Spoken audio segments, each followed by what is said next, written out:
Pro video on StreamYard now. Oh, wow. Well, We could do a theme song. A little Past It Classics jingle. Hi, Nana. Hi. Let me... Actually, no, I don't need to. So we can jump right into it. I do actually technically have a hard stop because I've started tutoring. But we've got like 2 hours, so we're good. We're plenty. So welcome to our Fast at Classics live show. We are going to be talking about Beloved by Toni Morrison. And if one of you guys wants to start introducing yourselves, like we can just hop right into it. So actually introduce yourself and your channel, and then let me know about one scary thing that happened to you recently in light of Halloween. And so I can talk about myself. Because Taylor has an answer, we have to come up with an answer too. That's right. Okay, yes, I'm Julia. My channel is Shakespeare and Such. Mainly you find book club things there, but sometimes other things. But most of the time, look for me on Instagram. And I read a nice variety of things, but leaning toward a lot of classics, historical, some romantic things, magical things. We mix it up. And then I'm trying to think of a cute, fun answer of something scary that happened to me recently, because my true answer is last Tuesday. Accidentally, there was no danger. Our lockdown alarm got pulled at school. And so we did that. Thankfully, they knew right away, like literally before the police could make it to school, they called them and they were like, this was set off accidentally. But we did not know that at the time. They did. We did not. How did someone accidentally set it off? Well, that is the question, because there are some in the school that, you know, like the classic like fire alarm that you have to pull, and sometimes there's like a case over it and then you pull it. We have some in the school that look like that. Apparently, this was a different sort. I have not been given the details.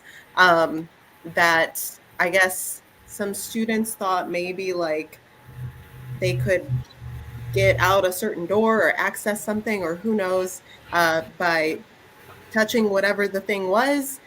And that's not what it was. So clearly that needs to be reconfigured, because that's bad. Yeah. So that was an experience.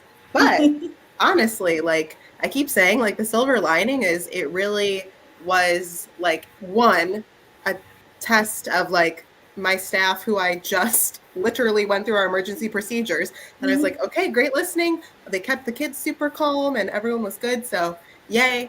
And then for me, it helps me kind of like, you know, reconfigure things and be like, oh, you know, if this was the situation, I would want to have XYZ on hand, and I want to find a way to better automate communication out to families. So we're okay. But that was the scariest thing that happened to me recently. That's honestly quite terrifying. Yeah. Yeah, so hi everyone. I'm Cara. Go ahead. Yeah. My channel is Wild Book Garden. I also read a ton of different things. I am usually most vocal about reading and supporting middle grade and other kid lit, which I always feel like I have to explain, not because that is only what I read, but because it's what I read that doesn't get, I think, enough appreciation. Because I do read lots of adult books. Genres are all over the place: historical, fantasy, contemporary, nonfiction, little sprinkle of sci-fi and romance once in a while. And I feel like the unofficial / maybe I need to make it official theme of my channel is it might be late, but it will happen, because I am like catching up on so much of my content that I was trying to like post this year. It's just been a weird posting year.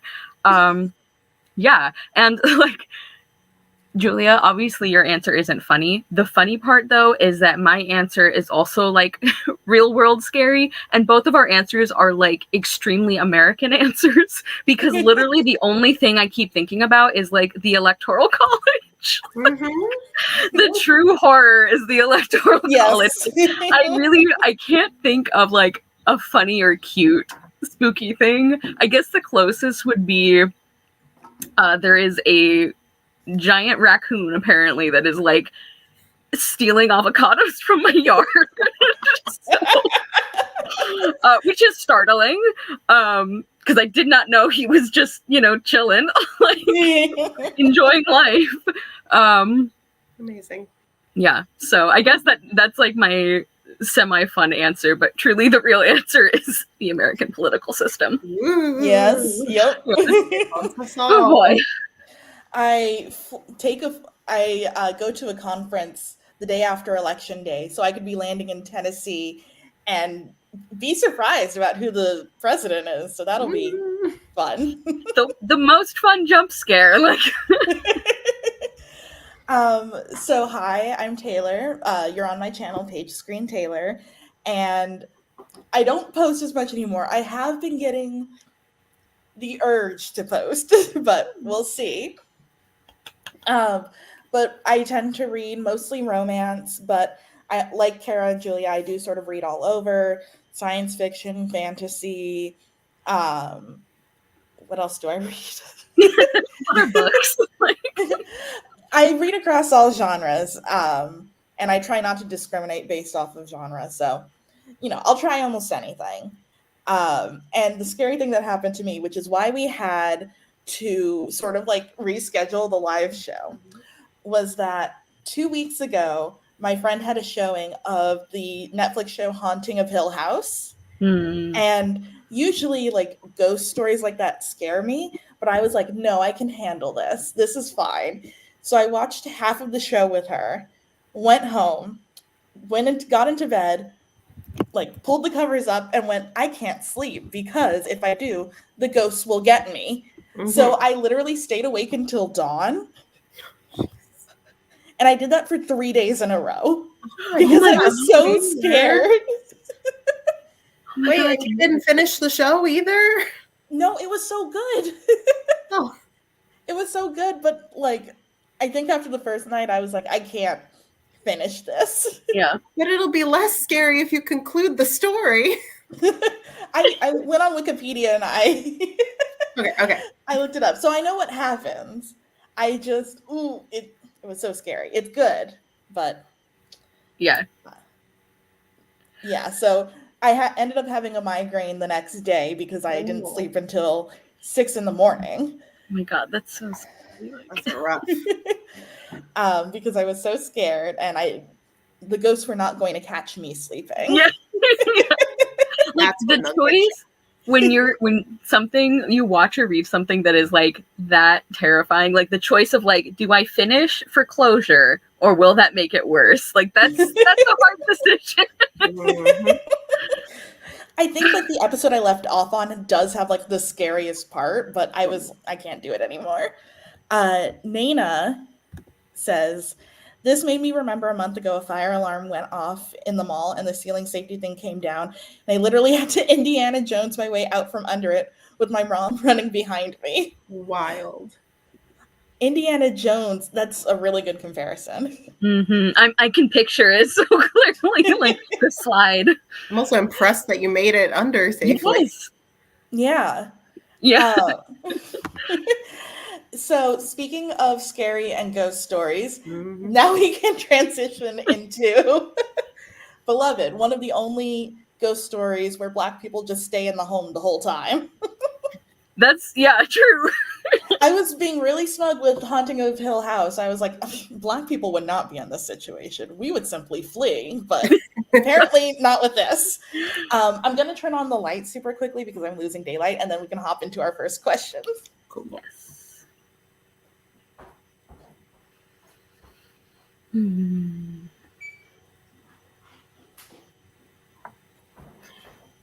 Taylor, do you want to start off with content warnings? Thank you, Cara, for reminding me. Yeah. No problem. I can't even blame the migraine at this point. I have 2 brain cells left. So, Well, we talked about them. so our content warnings for Beloved are slavery, abuse, whipping, bestiality, infanticide, murder, grief, family separation, and starvation. So There's also a lot of like the N word, but obviously we will not be using that. But that is very yeah, present in the book. So no, this live show is a ploy to get you guys canceled. How dare you? So why don't we all go over our history with Toni Morrison and our ratings for Beloved? So who wants to go first? I can, since Julia Not my turn. had to improvise the answer for the first one. So I'm pretty sure I mentioned this on at least one Classics live show before. Like it might have been the last one. My experience with Toni Morrison is actually like specifically with this book, which we were assigned to read in 9th grade. So we were 14, which I think was not a great decision. And like, yeah, it was a pretty traumatic book to just be like thrown into as a like barely not preteen. And it's not that I don't think we got anything out of it, because I think we did, even though there's a lot of it that I think you have to be an adult to really like appreciate and understand what Toni Morrison is doing. So I'm not saying that we didn't get anything out of it, but I just really don't think it was a good like combination of book and like age. So that was kind of my prediction for this reread, is that I would still feel that way, but I would appreciate it a lot more as an adult. And both of those things are true. I thought it was incredible. And another reason that I'm like upset about how bad my first experience was is that it put me off reading Toni Morrison for ages. Like I did not read her again until I think last year, when I finally read Recitatif, which is a really short story that she wrote, I think pretty close. It was either her last book or close to her last book, which I loved. And that was kind of one of the things that was like, okay, I do want to keep trying her. So I'm actually really glad, Taylor, that you picked Beloved, because I'm not sure, like even having loved Recitatif, I'm not sure I would have been like ready to make myself try to read Beloved again. But I thought it was excellent. I am right now at a 4.5 stars, only because I feel like the character of Paul D, who I'm sure we'll get into, I found his character and his role in the story kind of like frustrating. And like, obviously he went through some absolutely harrowing things as well. But I just didn't think that his character was as well drawn as all of the others.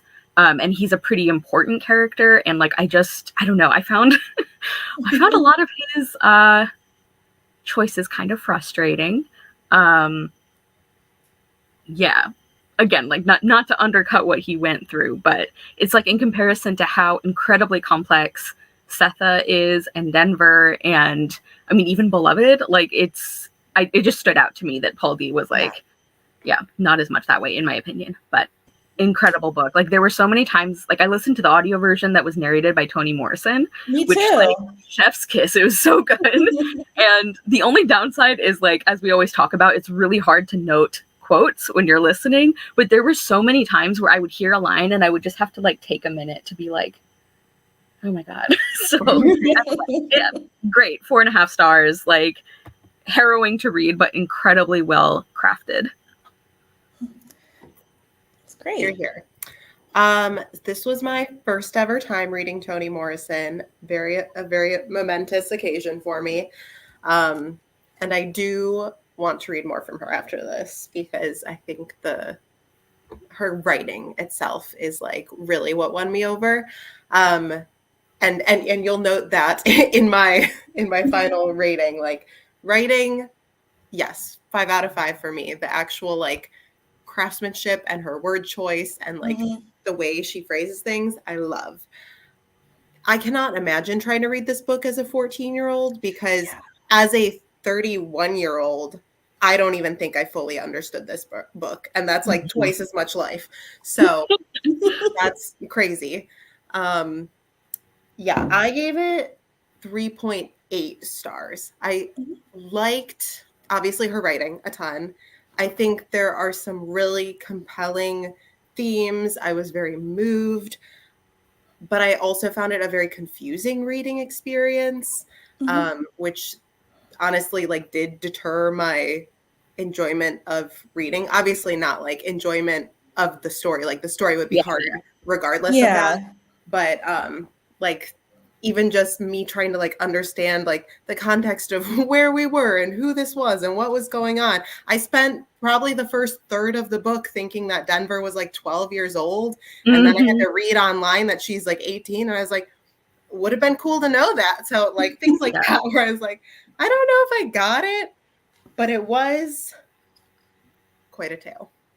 That's such a good point. I'm sorry, go ahead, Taylor. No. I was just agreeing with Julia. It is quite the tale. Quite the tale. Like, that's our Past of Classics review of Beloved. Quite the Have tale. a good night, everyone.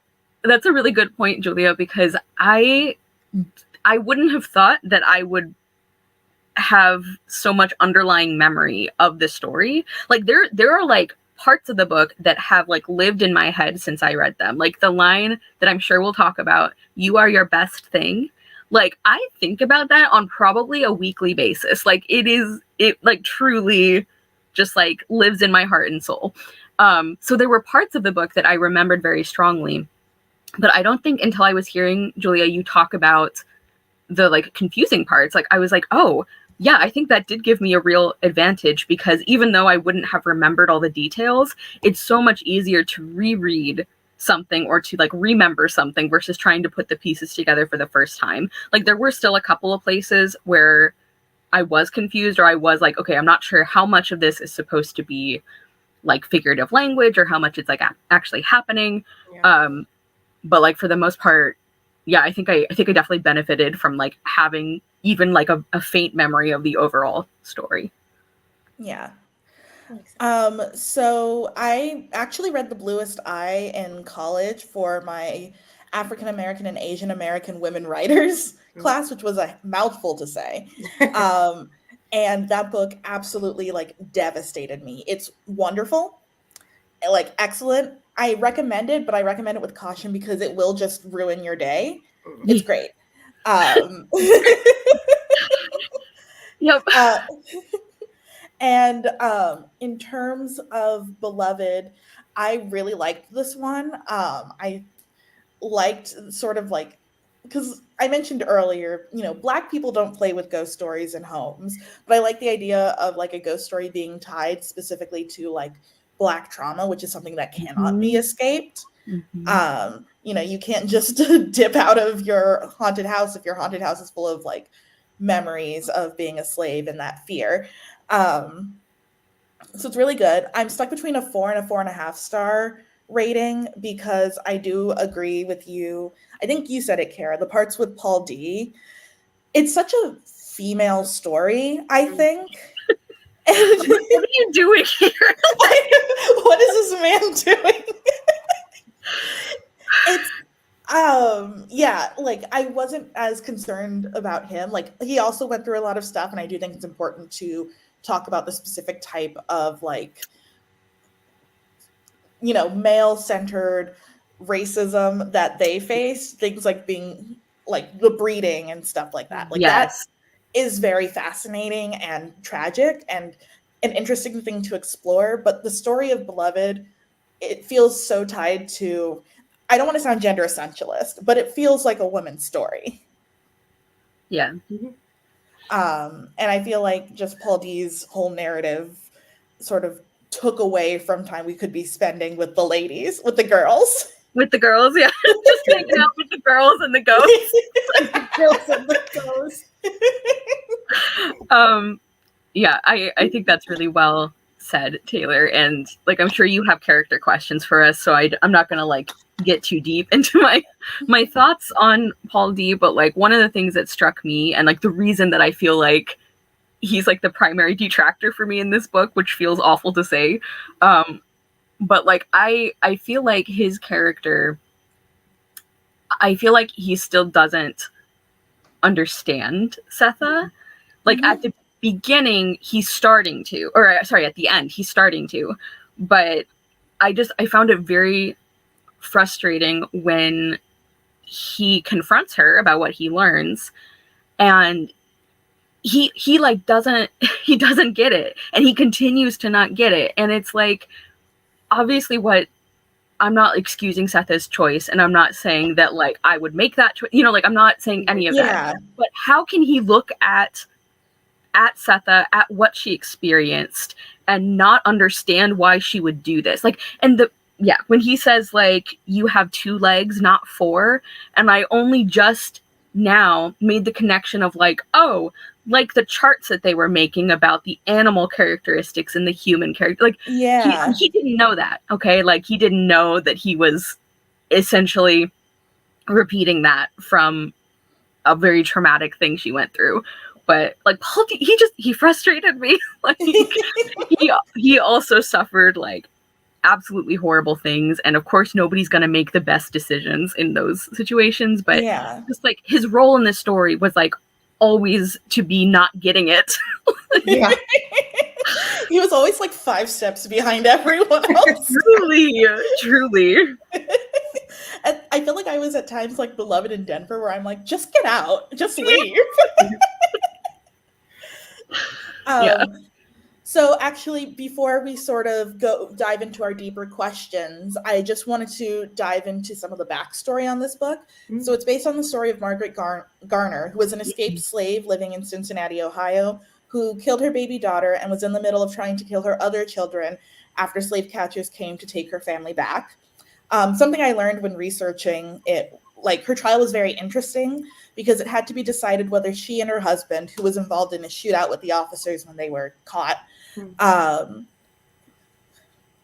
they like the jury and the judge and the lawyers were trying to figure out if they should be tried as people or as like property, or like escaped or lost property. And that took up a big part of like the proceedings even before the trial.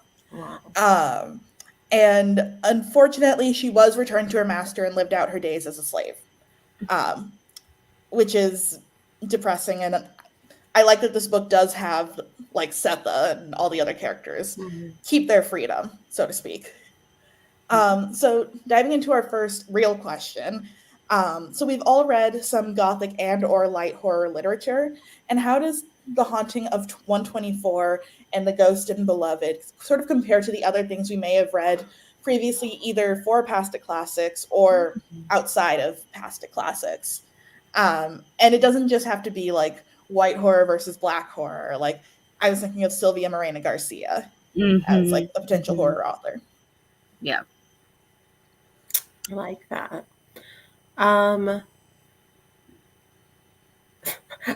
made like I was going to start talking, and I was like, do I have a thought right off the bat? I don't know. I think in terms of like some Gothic lit that we've read, like in terms of classics, there is a common thread there of sort of like the generational trauma and how like, you know, the cycles of like how we were hurt in the past can come to affect our children and so on. That's definitely a thread that ties them together. But I do think Beloved is so much more of a literal ghost story to me, which is weird because online people are like, well, the book leads you to believe it's a real ghost, but that's up to the reader. I'm like, I was very much convinced that this is a ghost. Like, what are you talking about? They're talking at the end of the book about like her footsteps in like the forest, and they're like, yeah, don't look at the picture frames or she might come back. I'm like, I think it's a real ghost. Like, her physically getting larger, like, I don't know. That seems like not a normal thing. Right. So in that sense, versus in other classics where we've read that have had like, you know, a haunting, it's either just like the mental haunted mind of a character, like they can't escape from that inside their head, and not so much like in their actuality, or it turns out to like not be some kind of ghost, but it's another twist of someone was locked in there, or whatever. Yeah. So that definitely, I guess, is a little compare and contrast for you. Yeah. Yeah. And one of the things that I think is most effective about Beloved, like being a ghost story, is I think it works on like a literal and a symbolic level, because like they are literally being haunted, but like also, Taylor, like you were saying at the beginning, there is the emotional haunting, which is also real, but it's not like physical, but like they are haunted by their past and by slavery and by the weight of like all of the grief that came before them in addition to their own grief. And like another thing that I think makes this such an interesting like use of a ghost story is I feel like part of the horror of this book is that the ghost is a loved one.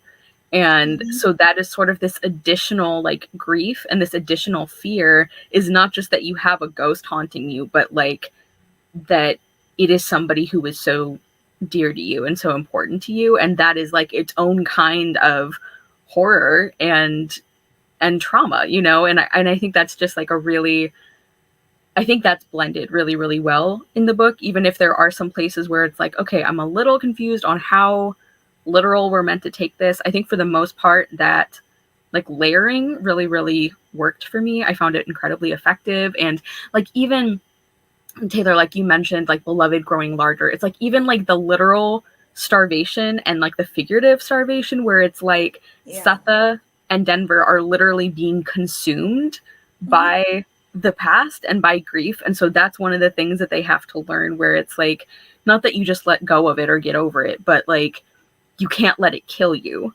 And it's just, it's so smart. Toni Morrison, what a mind. Like, I agree with both of you. I think what makes it sort of makes me think of other books where the ghost in the story represents something bigger than just being like something scary. So I'm thinking specifically of like the yellow wallpaper, where the sort of like ghost or the woman on the other side of the wallpaper is meant to represent like female like rage, sort of. And this Beloved is meant to sort of represent, you know, grief, suffering, guilt too. And I also think of Sylvia Moreno Garcia's Mexican Gothic, which has this sort of theme of like colonialism, like consuming like Mexican heritage, or like what was there beforehand. And Beloved has sort of something similar with Beloved is a manifestation of what I said earlier, but there's a lot of, none of this would have happened without colonialization and slavery, and I don't know, just sort of like taking that theme and expanding on it and expanding on the consequences of it, I think is really interesting. Yeah.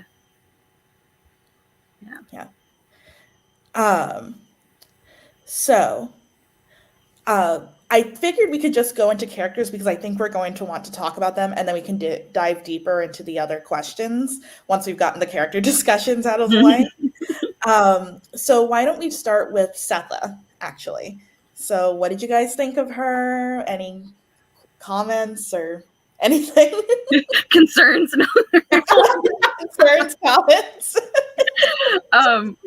Yeah, I think Setha was incredibly well written as a character, and I guess I sort of started talking about this already, but like I think I understand her decisions perfectly, and I think that is really impressive. And it's like when you finally get like the scene of what happened, even though before that you have like information about it, but like seeing that memory is different. And even though there is this horror at it, it's also like it feels like, well, of course this happened. Like Setha, like she even says when she's explaining it, she says that like I did this because I loved them, and people were acting like she didn't love her children enough, and she's like, no, it was the opposite.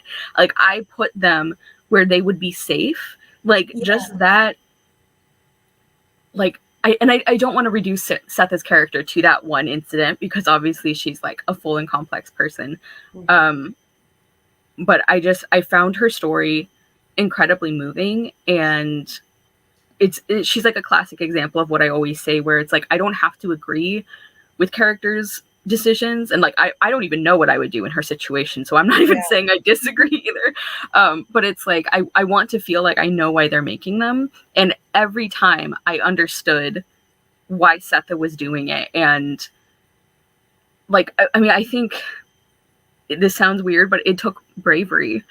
And obviously, like, her kids didn't get a choice in it, so, you know, again, not trying to like gloss over that, but yeah, and I think like there is something that is especially sad about seeing such a strong person be kind of like undone by like her love, you know. And that's why it is so like satisfying when we sort of see her turn that corner at the end. I don't know, like at the end of the book, I think is relatively hopeful considering like what we had been through earlier. And so it feels very cathartic to see Setha maybe just start to realize that like she is not only her children, like she thinks of them as like, you know, these are my best thing, this was who I am. And seeing her realize that it doesn't mean she doesn't love her children if she also has herself, like, I just, this is turning completely incoherent, but like Setha, 10 out of 10. It makes 110% like sense. Like, you were total, like, I agree with you. You guys get me.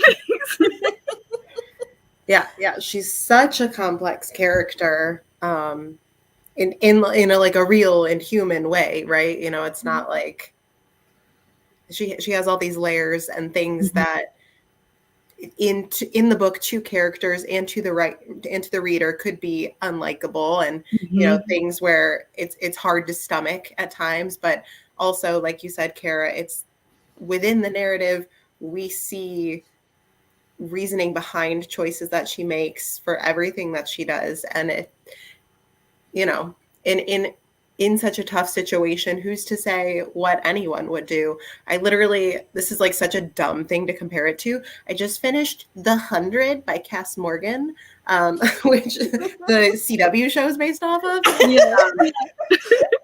Yeah. And there's a character who is very sick, and this is like not true to the TV show, so I'm just going to be really plain, and basically asks another character, like, go get medicine so we can just like end it here. Like, I want, you know, a quick death and not a painful one like I am going through right now. And the other character is like weighing this in her mind, which of course you would, right? But at the same time, she's like, oh, I'm basically going to be like a murderer. And I'm like, I think it's not that cut and dry, actually. Like, I think you need to not, like, obviously that's a huge question of like morality and, you know, different things. But the way she was viewing it, I was like, this is so much more nuanced than you are making it sound. And I think on the other hand, in Beloved, like, we are privy to all of that nuance, and it like it's treated with the weight that I think that situation needs. So yeah, I you guys know I love a mother character. So I was this like, book is oops all motherhood. But that is so interesting because she's kind of like, she's almost like, okay, you know how when a baby is like really little, they don't know that they're their own person yet. They literally think they're just an extension of their mom. I feel like Setha's the opposite of that. Like, she feels like her children are all an extension of her, and she can't just like separate herself from them. And I feel like that's a really interesting part of like why she views all of them in the way that she does. Yeah, that's really good. Like, the idea of sort of switching the idea that like a baby only knows it's whoever, like its caregiver, the extension of, as the extension of itself, and then at the end you have this sort of swap between Beloved and Mhm. Setha. And also, Julia, your comparison to the 100 isn't stupid at all, because I was thinking this was a plotline in Assassin's Creed Odyssey. Yeah, see, there you go. Hippocrates was there. You have to help him decide if he should mercy kill a patient who wants to be mercy killed or not. Yeah. It doesn't carry the same weight because it's a fake character, and my decision doesn't even really matter in the game, but it reminded me of that. Yeah.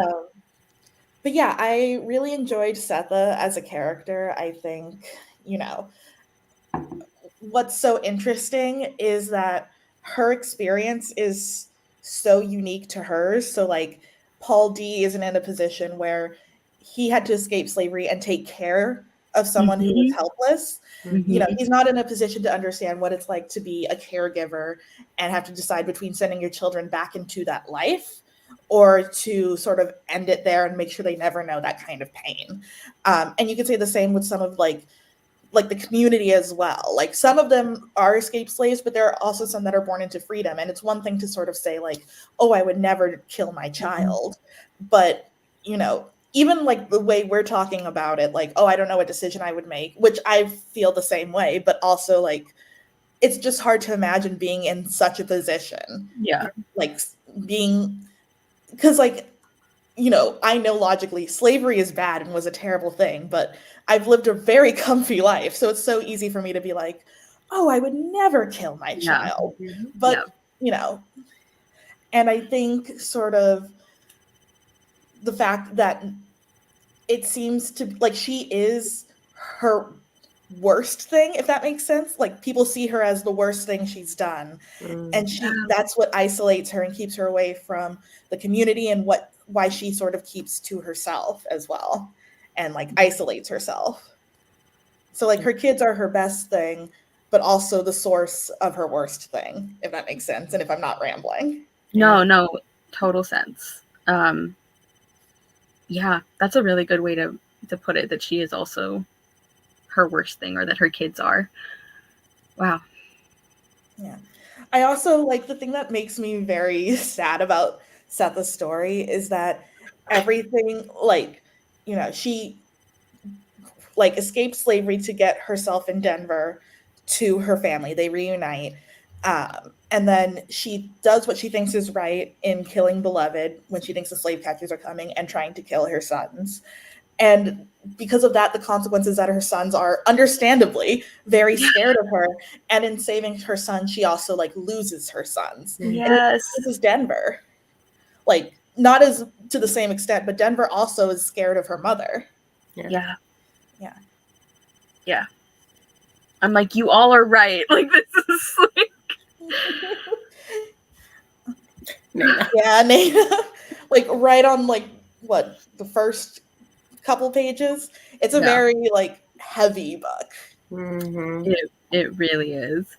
And I also think, like, going along with what we're all saying, where it's like, us as readers and also the other characters in the story, it almost is unfair to be like, well, I wouldn't do blah blah blah, or like, I would do this, like, because that circumstance is so harrowing, and it is so full of like all bad choices, that I think it'd be really hard to predict what you yourself would even do.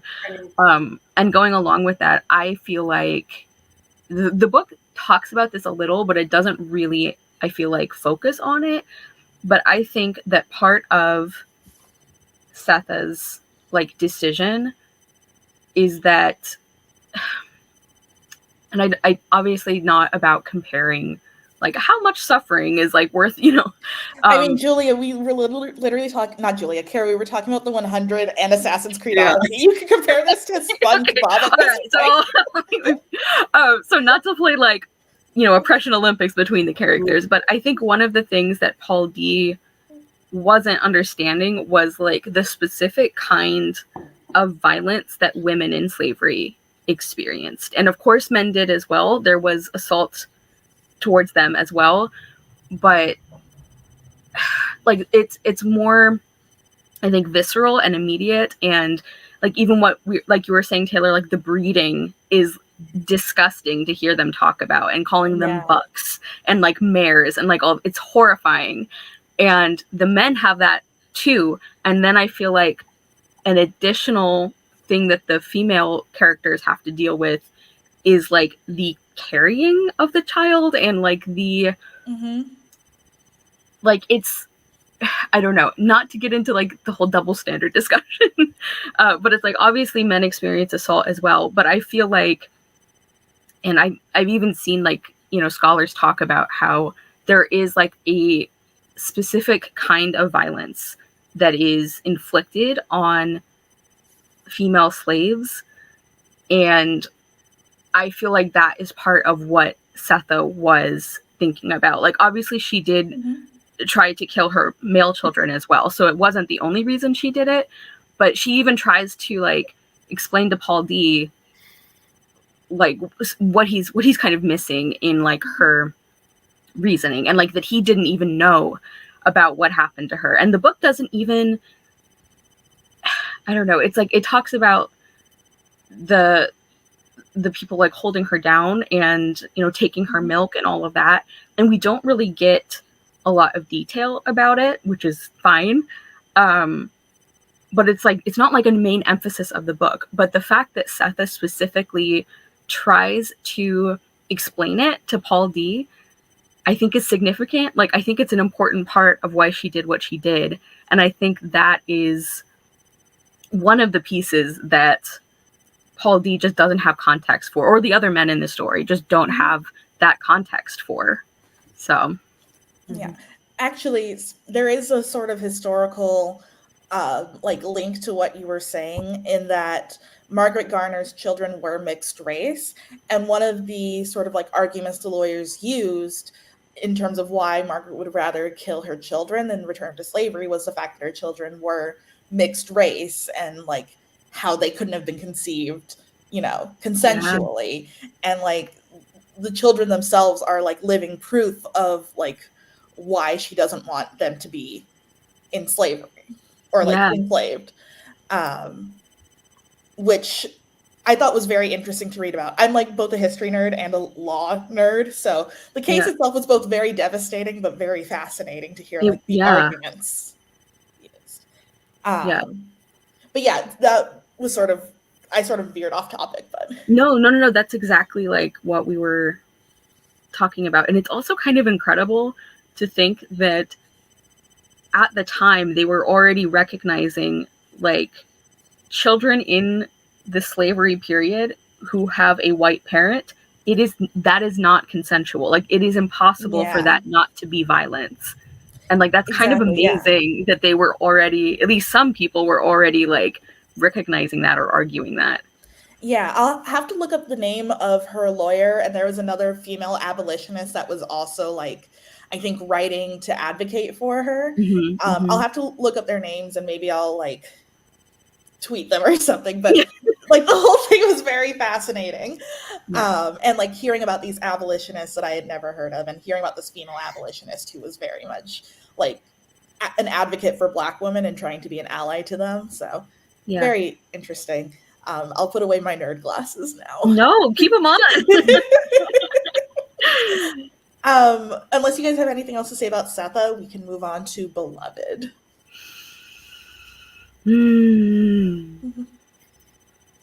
I think it's Julia's turn. Oh, don't make it my turn. I can start if you would prefer. Please. Okay. I'm not prepared to talk about Beloved. Yeah. I think my thoughts and feelings on Beloved are somewhat similar in that, like, I understand why she is the way she is, but also, I mean, differently from Sethe, Beloved kind of terrified me, as she is intended to. And it's, like, I don't even know, like, I felt such, like, sympathy and grief for her, and of course she would have very, complicated feelings, to say the least, about her mother. Like, she is like obsessively attached to her because she was literally an infant when she died, so that makes sense. But also there is sort of there's some points where it almost feels like she doesn't even realize that she also hates her mother and that she's like behaving that way. Denver notices, but Beloved, because she is again a literal infant in terms of like her experience or like personality, so like I get it, but she really freaked me out. Yeah, and I think it was so interesting the way that she is characterized as like very childlike in terms of like how she understands the world and how she interacts with people, but then also there are plenty of reminders that like she's not a child, like she's something else and also a child. Yeah, so I don't know if any of that was like an answer to the question, but like very mixed feelings about Beloved. What do you think? Yeah. I was like, I really need you to leave this house. Like, this is like, you don't gotta go home, but you can't stay here. I get all of it, get why you're upset, but like giving me the heebie-jeebies. Like some of the imagery around Beloved was genuinely terrifying. Yeah. Oh my god, the section, Taylor, you said you also listened to it on audio. I don't know if Julia you did as well, but the part, that one section that is like from Beloved's point of view, that is like a stream of consciousness monologue thing, like a hot thing, and the repetition of that and the repetition of like my face and all of this, I was like, this is so unsettling. It's it was one of my favorite chapters in the book, but it's so creepy. Yeah. Like, and the thoughts don't even sound human, which I think is they don't interesting. It's like she's like a personification of like anger and violence and sort of like how love can like twist people if it's, you know, like done in a certain way. And that chapter actually, it was interesting because when I was listening to it at first, like I think I knew that it was Beloved's perspective, but I almost thought it was like a sort of ancestral memory thing of like the Middle Passage. Like that's what it sounded like to me. Interesting. And then I get to the end and I'm like, oh, like maybe it wasn't, or maybe it's supposed to like echo that, but also be like something else. I don't know. It was a really interesting narrative choice. We'll get to you in a second, Julia. I just wanted to point out that chapter has, from what I remember, almost no periods. Yes, and I remembered that from the first time I read this book. Like I didn't remember the content of the chapter, but I remembered there was that one like stream of consciousness, like no punctuation. It's like just like a space or a double space instead, which I thought was such an interesting like choice, and why I said like the thoughts don't even see or sound or even read as human. Like this thinking does not belong of this world. Yes. Yeah. Exactly. Julia, do you have any thoughts on Beloved? Yeah, that's a harrowing chapter.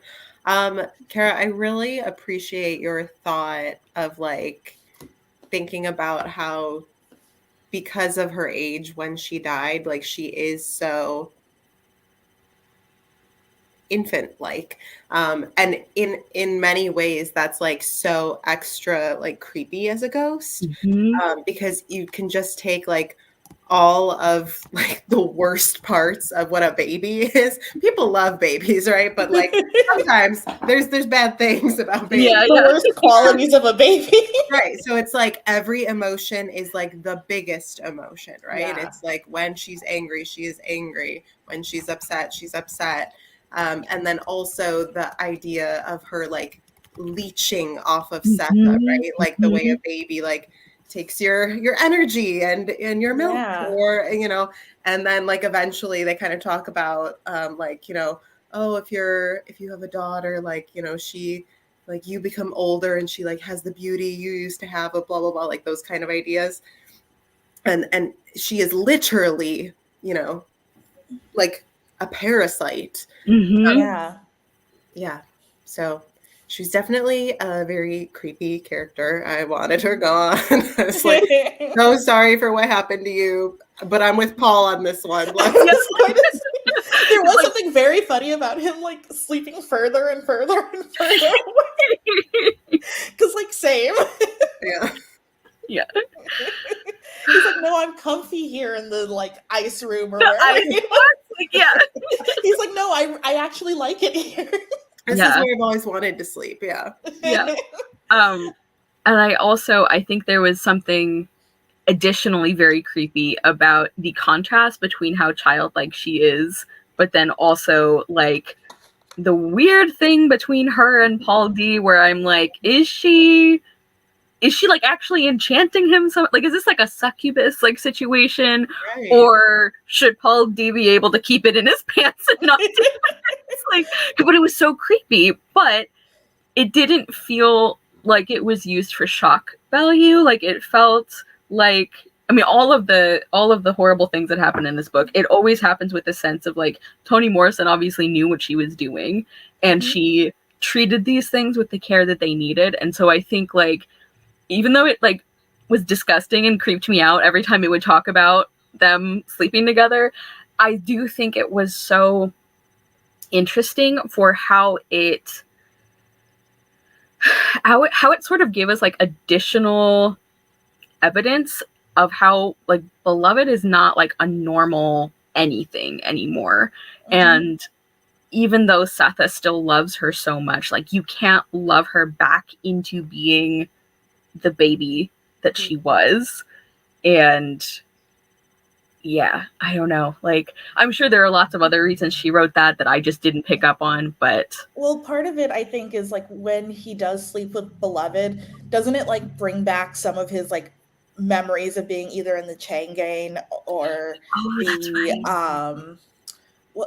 being at Sweet Home, which I think is sort of meant to symbolize, because Beloved also brings back Setha's worst memories, which are killing Beloved. So Beloved could just be this sort of like manifestation of like your worst memories. And for at least Setha, that's just Beloved herself.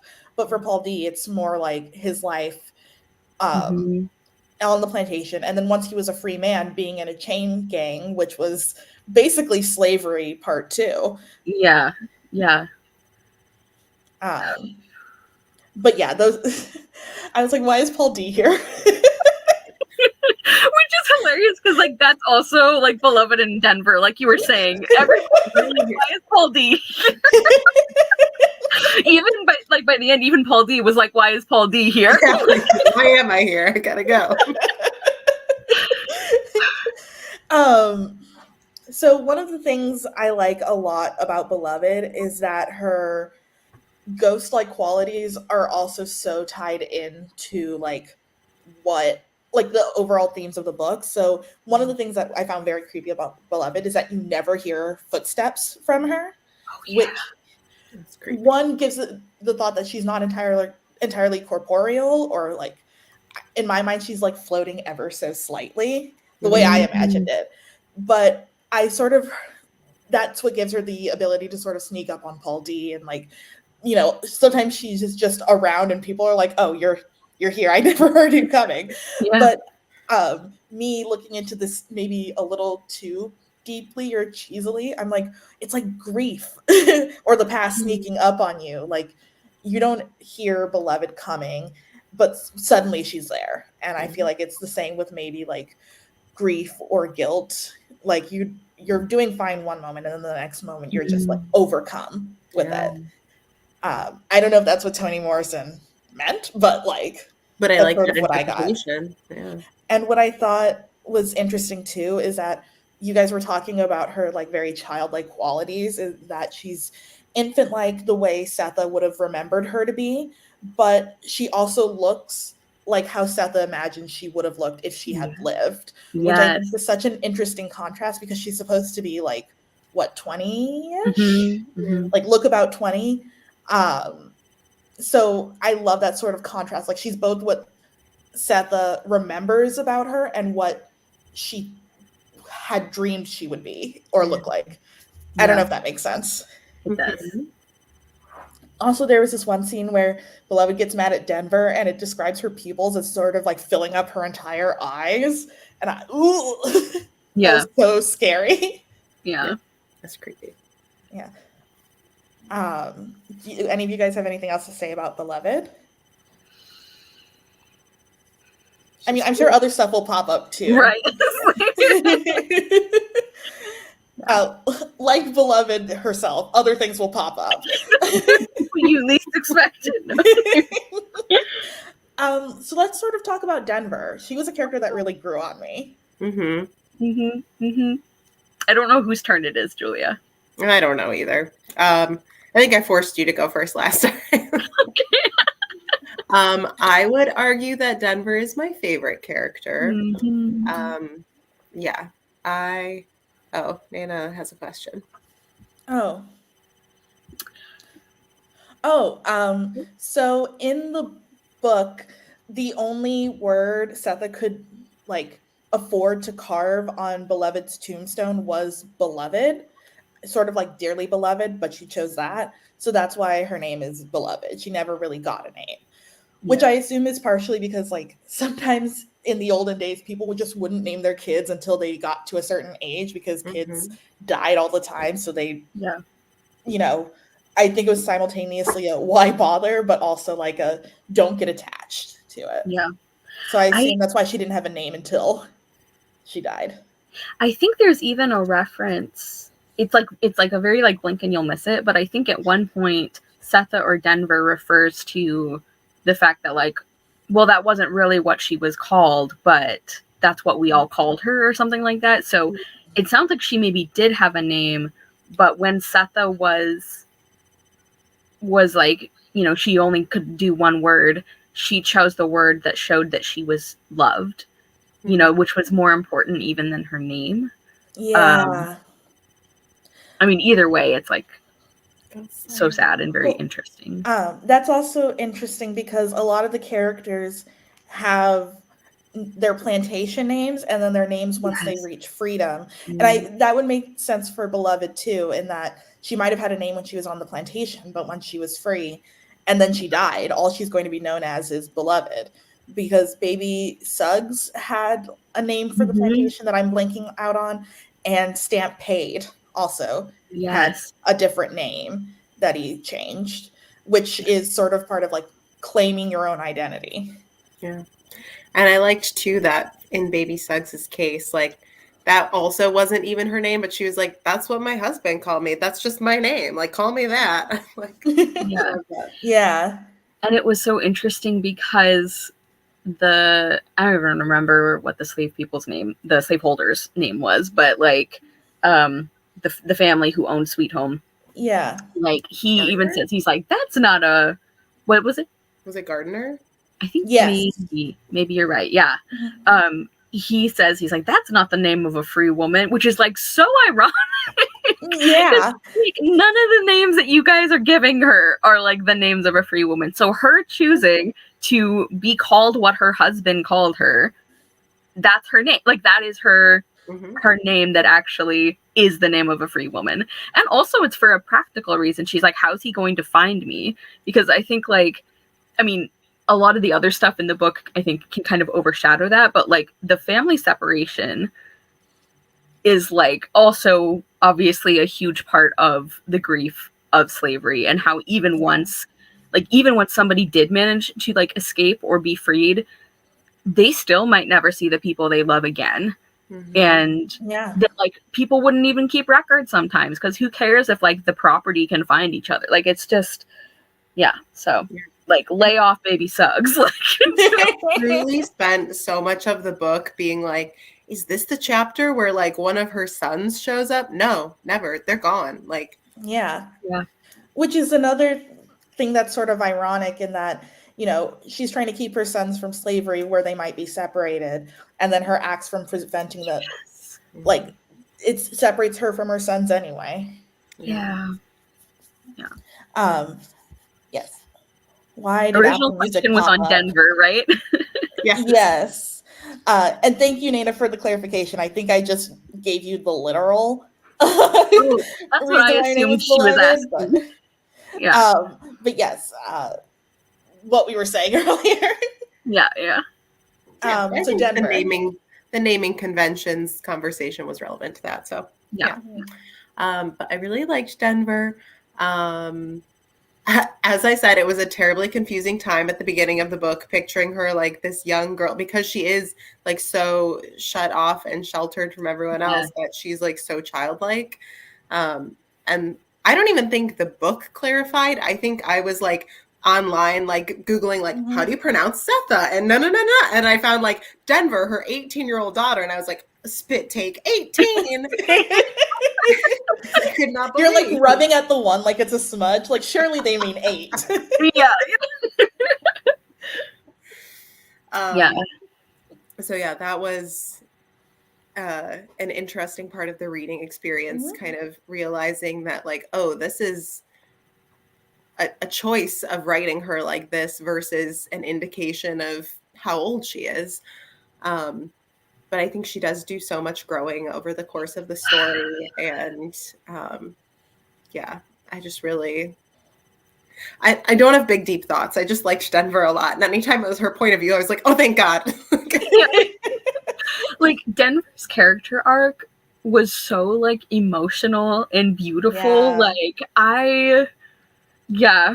And she was another one of those characters. I guess basically all of them except Paul D. Sorry, Paul.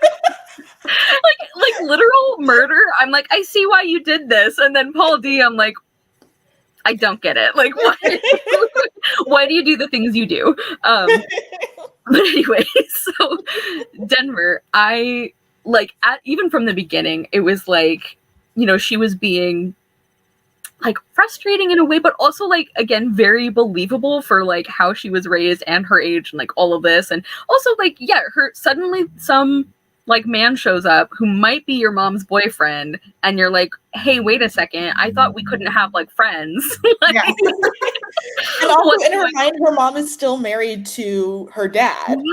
Yeah. So there's like a lot of complicated reasons that totally make sense for why Denver would respond badly to various things. And I also, despite how creeped out I was by Beloved, I totally get why Denver wouldn't view her that way, because she is literally the only person she has who in a weird way kind of like reciprocates the like affection. I mean, obviously Setha loves Denver, but Denver is understandably also afraid of her mother.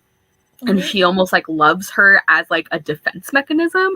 Like even like anytime we would hear about how Denver, like she's like, well, we can't go outside because whatever made my mom do that was outside. And so if we just never go outside again, like it broke my heart, like for Denver. And so I totally understood why she would be happy when Beloved showed up, and why it would take her a while to kind of recognize that like, oh, this isn't normal. Like this isn't what like love is supposed to look like. And that scene where Beloved almost chokes Setha to death, and Denver is the only one who saw what happened. Like, I think that took a lot of courage on Denver's part to say to Beloved, like, I saw you, like, you said you weren't going to hurt her. Like, we love our mother. Like, what are you doing? And yeah, just like by like near the end of the book, when like Denver is like, we are going to die if somebody doesn't do something. Seth is not doing something, so I have to like be brave and go talk to people and ask for help. And anytime we heard about like the year that she had at school, and she's like, I can like write my, like, I'm like getting emotional just like thinking about it, because like it was just so like cathartic to see Denver like grow and, I don't know, almost like self-actualize like as a person. Like it just it was really moving, and I was like so proud of her. Like she's one of those characters where it's like I kept thinking, I'm so proud of you, Denver. I mean, you're doing amazing, sweetie. You really are. Like, even the part where like she first has to like ask for help, and she's like, can I do any work for you? And the teacher is like, like, honey, nobody's going to pay you to do something they already do.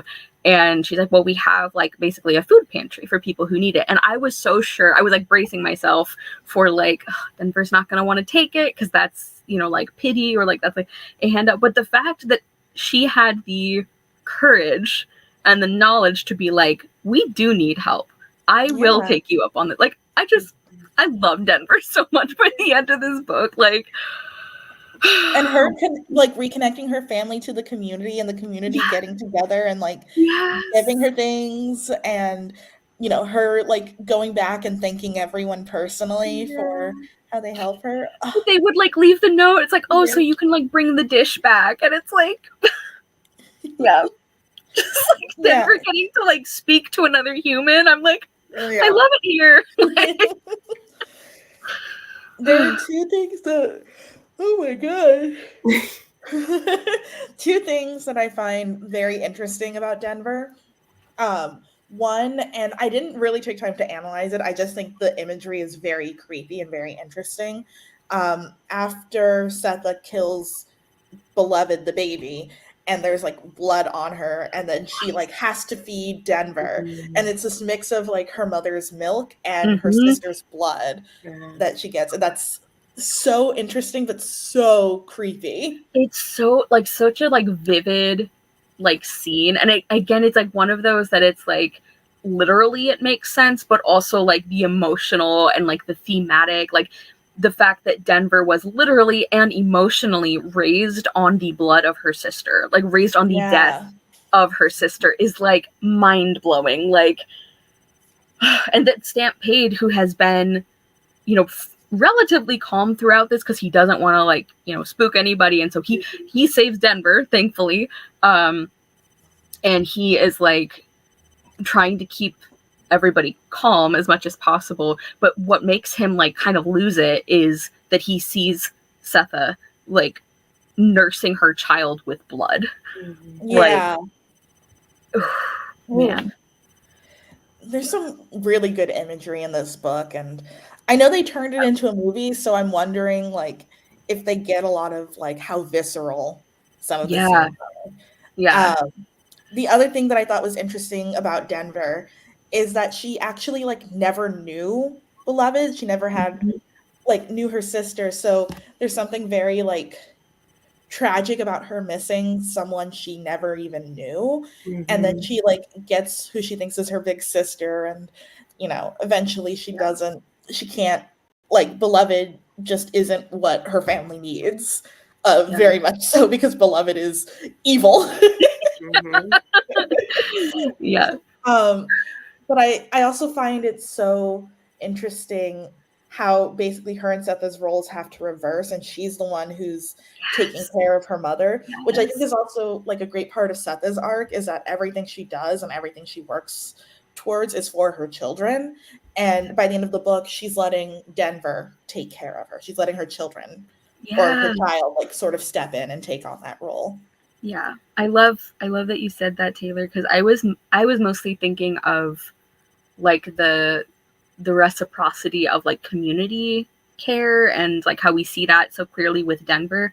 But like I love what you said about like the mother and child thing as well, and also like how like Setha having to like accept that it's also like not just mother and child, but like she has to care about herself too. And that isn't betraying Beloved's memory if she realizes that she has value outside of her children. Which, like, it's so interesting because, like, for a story that is so centered on motherhood and on, like, that extreme, not in a bad way, but, like, that intense love that is often present between mothers and children, it also does such a good job of being like, but you are also a person yourself. Like, good stuff. Just thinking about like Toni Morrison's like everything. Just I don't know if you've seen that clip from like Broad City with Adam Driver, who just drinks or like eats a bowl of soup and he finishes it and he just goes, "Good soup." I've seen the meme version. Like, so unless we have anything else to say about Denver, we can move to Baby Suggs. Yeah, what do we think about her? I also loved her, and I was so upset that she was not alive for most of the book. Yeah, like literally every single thing we heard about her, I'm like, I love you even more. like the fact that she is one of those people who like experienced unspeakable suffering, and her response was like, I am going to love everybody so hard. Like that just like that kind of character just always gets to me, because I think that takes such an incredible amount of strength. And this is not to say that like people who have been through what she has been through is like, well, you have to be, you have to be that selfless. Like, because I think it's very understandable that people aren't always. But like the fact that she just like, she really embodied like compassion for everybody, but also not letting that hurt herself. Like obviously she is dealing with a lot of trauma and grief as well, but unlike with Setha, I feel like up until what happened with the killing of Beloved, I feel like Baby Suggs was able to not let it sort of like turn inward and almost poison her, Yeah. like her meetings that she would do in the clearing, and like being like this unofficial preacher, and how she didn't think that was actually preaching, and it's like, yeah, it is. Like you are like leading people, you are giving them like spiritual sustenance, like that's I really, really loved her. And I thought like the thing about colors was so interesting, and Yeah.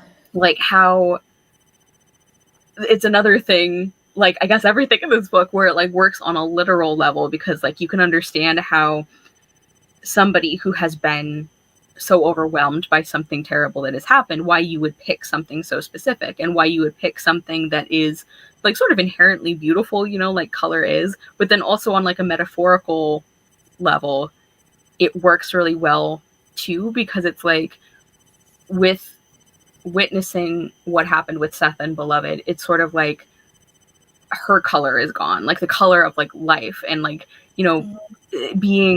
being happy to be alive and in the world. She's kind of lost that.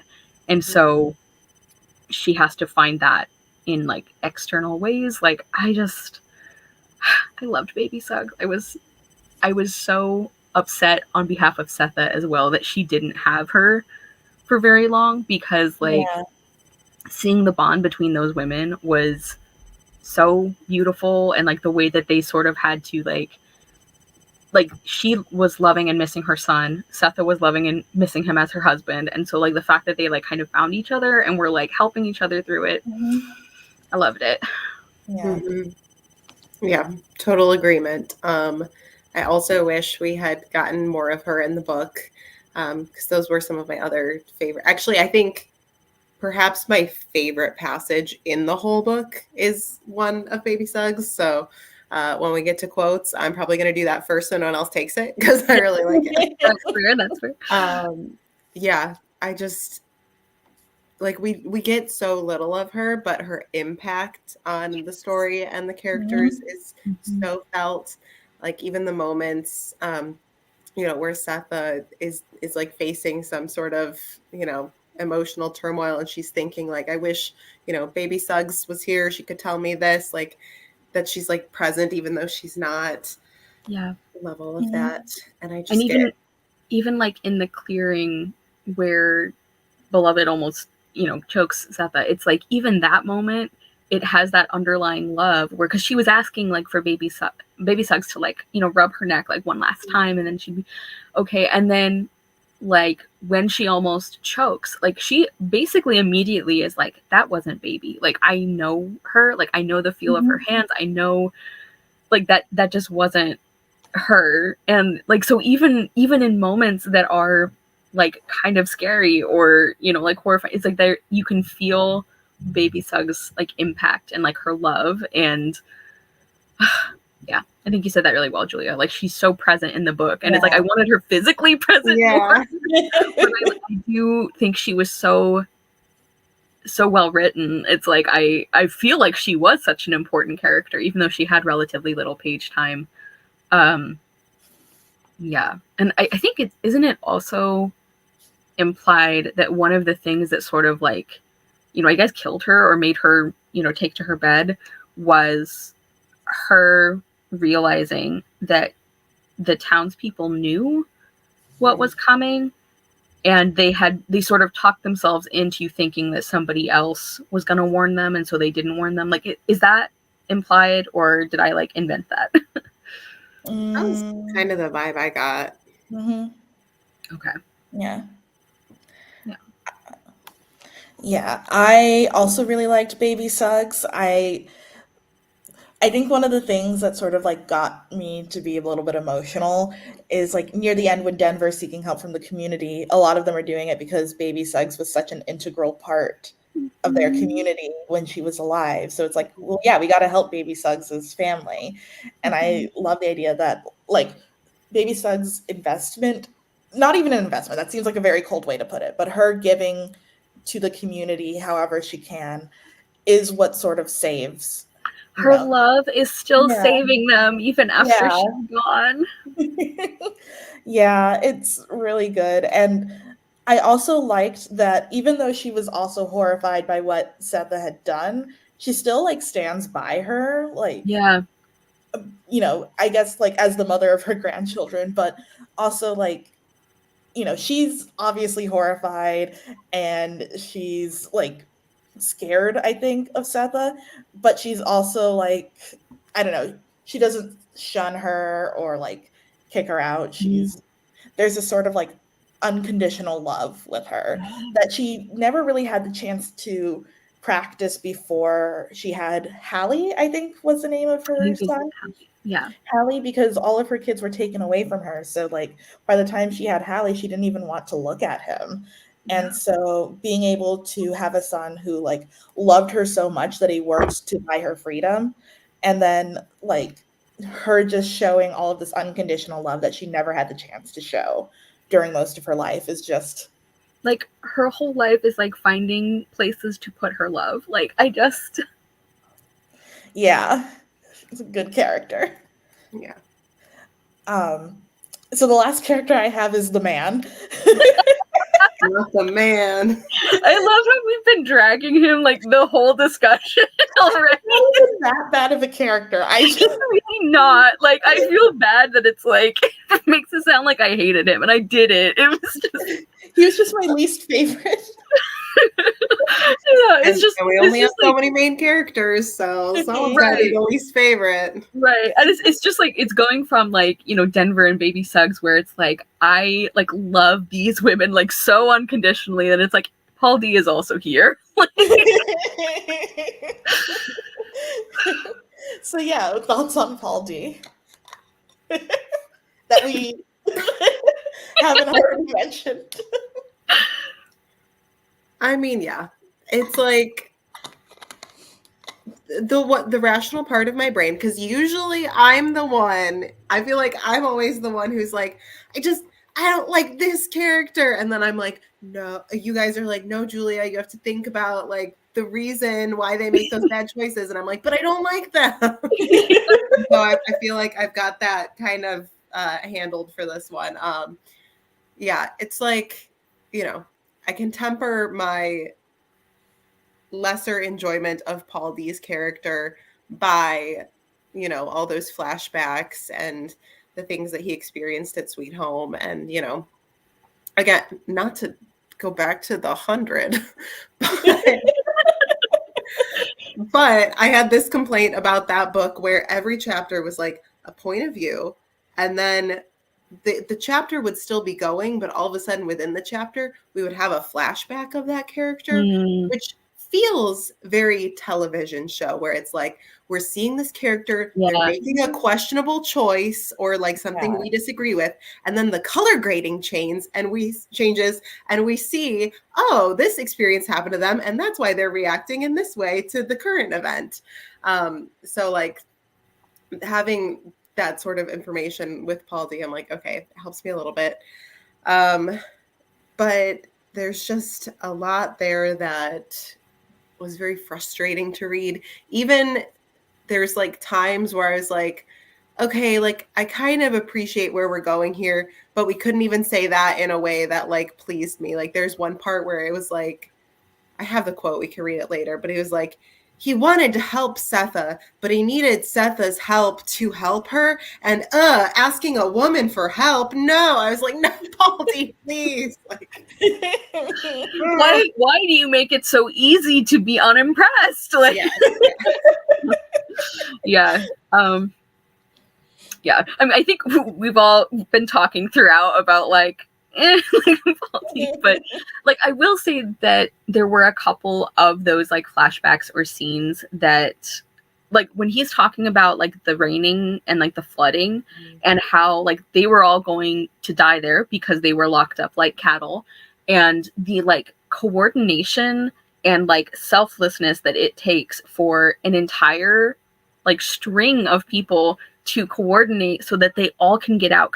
And he even says, and this is again literal and figurative, just perfectly coming together, he says something like, if one of us goes down, then we all go down. And so everybody was like fighting for each other and also for themselves at the same time, and like that sort of give and take was like so beautifully displayed in that like scene. So there were like really good like moments or like scenes with him. I think one of the things that like frustrated me, because like I can even like understand, even though it frustrates me that I feel like he isn't like really engaging with Setha trying to explain herself. Like I feel like he like puts up this wall of like, no, like there is no explanation that can make this make sense to me.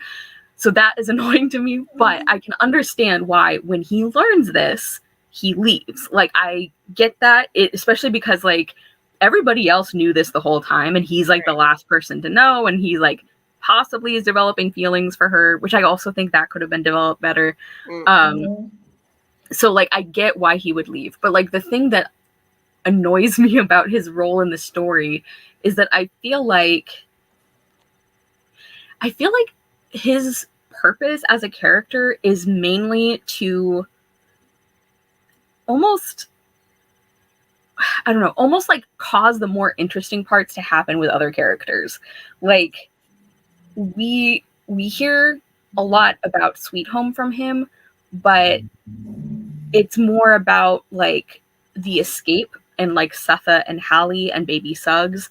And so it's almost like Paul D's characterization suffers because his scenes are so much like about other people almost.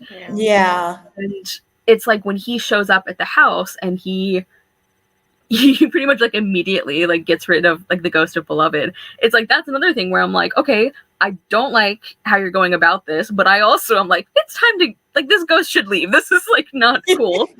But like the thing that's annoying about that is that like his purpose is to like be there to make the other stuff happen.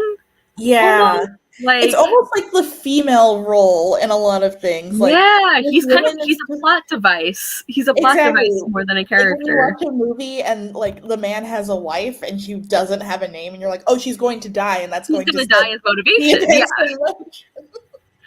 Yeah. You're not wrong.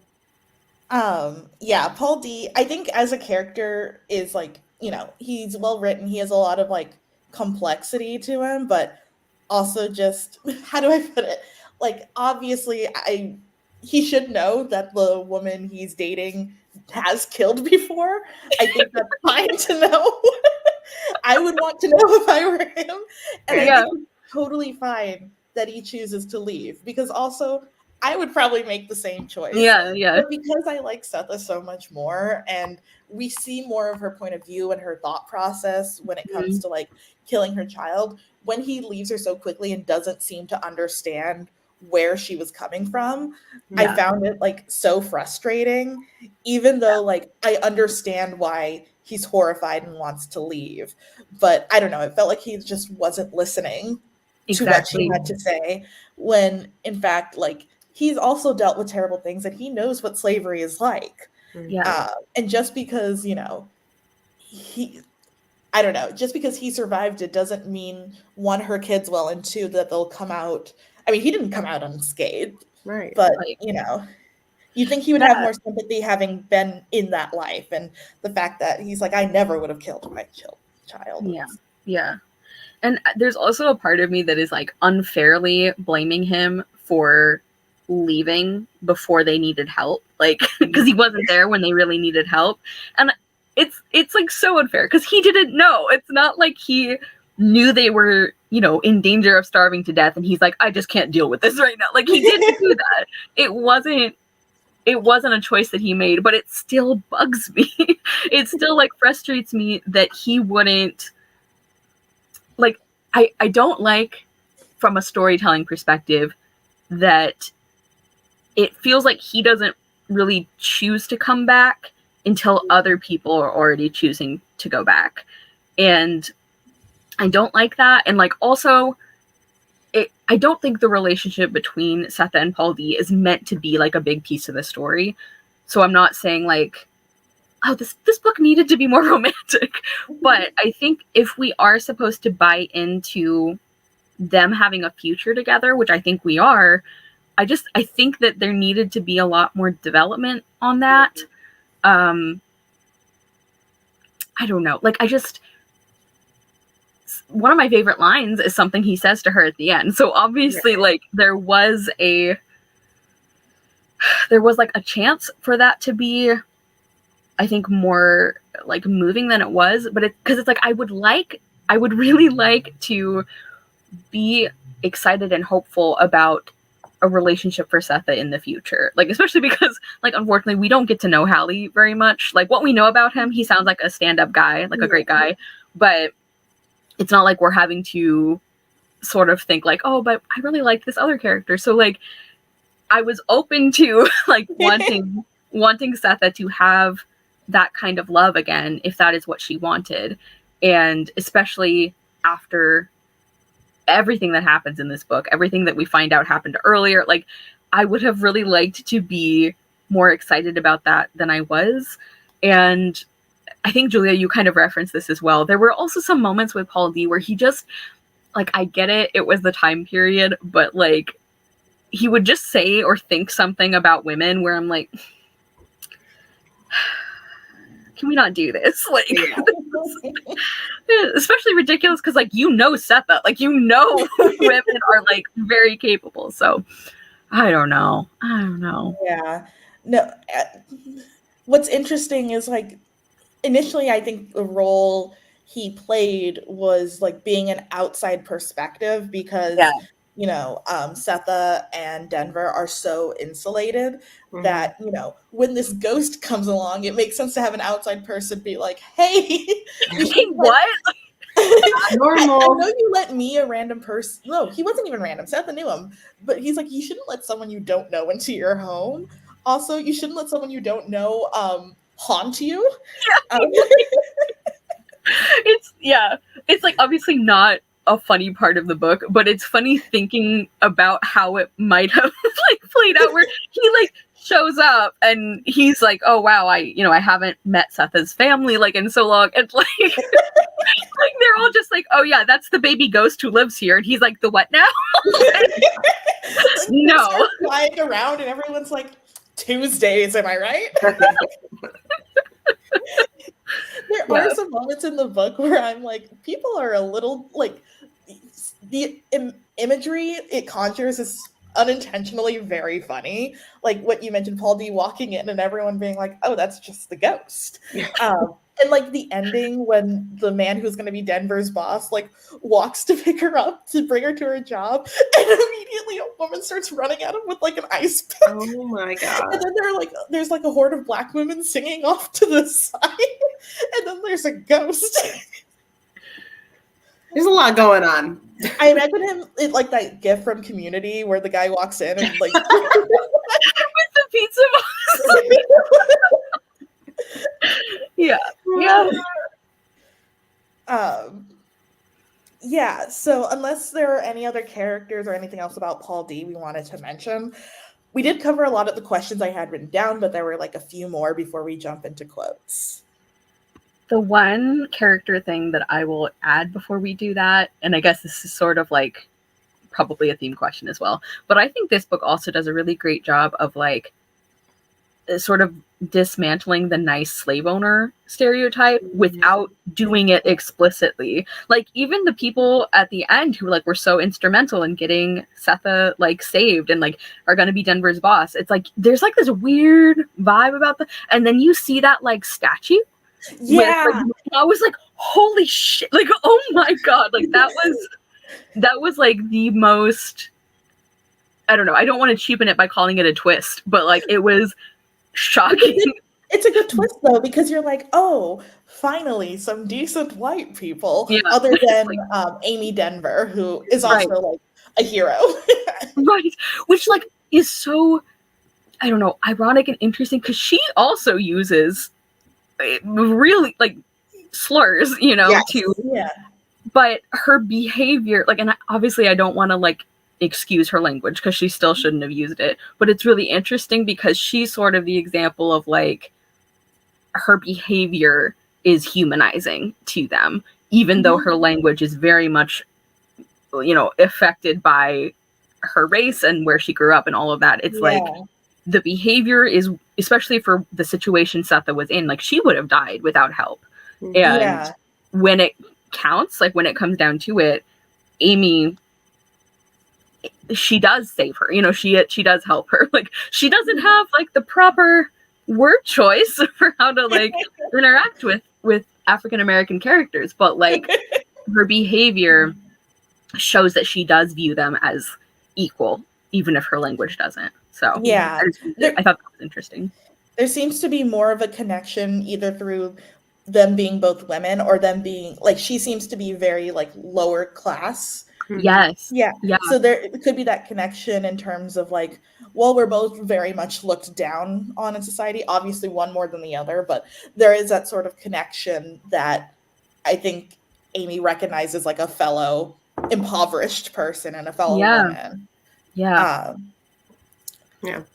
think even the portrayal of the gardeners at Sweet Home, because like in general, okay, well, like they are slave owners, so like we can't, we have to, that's like the baseline, right? Exactly. But all of the slaves are like, well, they didn't treat us too bad. But then it's like, okay, but sure, they'll free you if you pay them enough money to free you, a human being. So and even the fact that like after her husband dies, Mrs. Gardner is just like, oh, well, my was like her brother-in-law or whatever. Like, he'll come run it for me. And just the worst person. And she's either completely unaware or doesn't care or is fine with it. And none of those are really a great option. So it's like, you know, even though we get this presentation of like not so bad slave owners, it's like, no, still bad. All slave owners, actually. Always. And one of my favorite parts with Baby Suggs is Seth is talking about like nice white people, and Baby Suggs is like, that's really hard to come by. And Seth is like, well, the gardeners were very nice to us. And Baby Suggs is like, yes, they were nice. They owned us. And even like the discussion of how like the Sweet Home men, you know, like they were treated like men, they were described that way, and like that was so unusual. And it's like you hear that for so long, and then like you get to the part where I think it's Paul D maybe who's like recognizing, or maybe he's thinking back to when he realized this, but it's like it was still people owning them and bestowing personhood on them. That was a good part for me. I thought that was so well done and so interesting, because obviously like you said, Julia, they're slave owners, like end of story. There's not a nice way to do that. But it was really interesting seeing how we were shown in all these different ways that there's not a nice way to do that.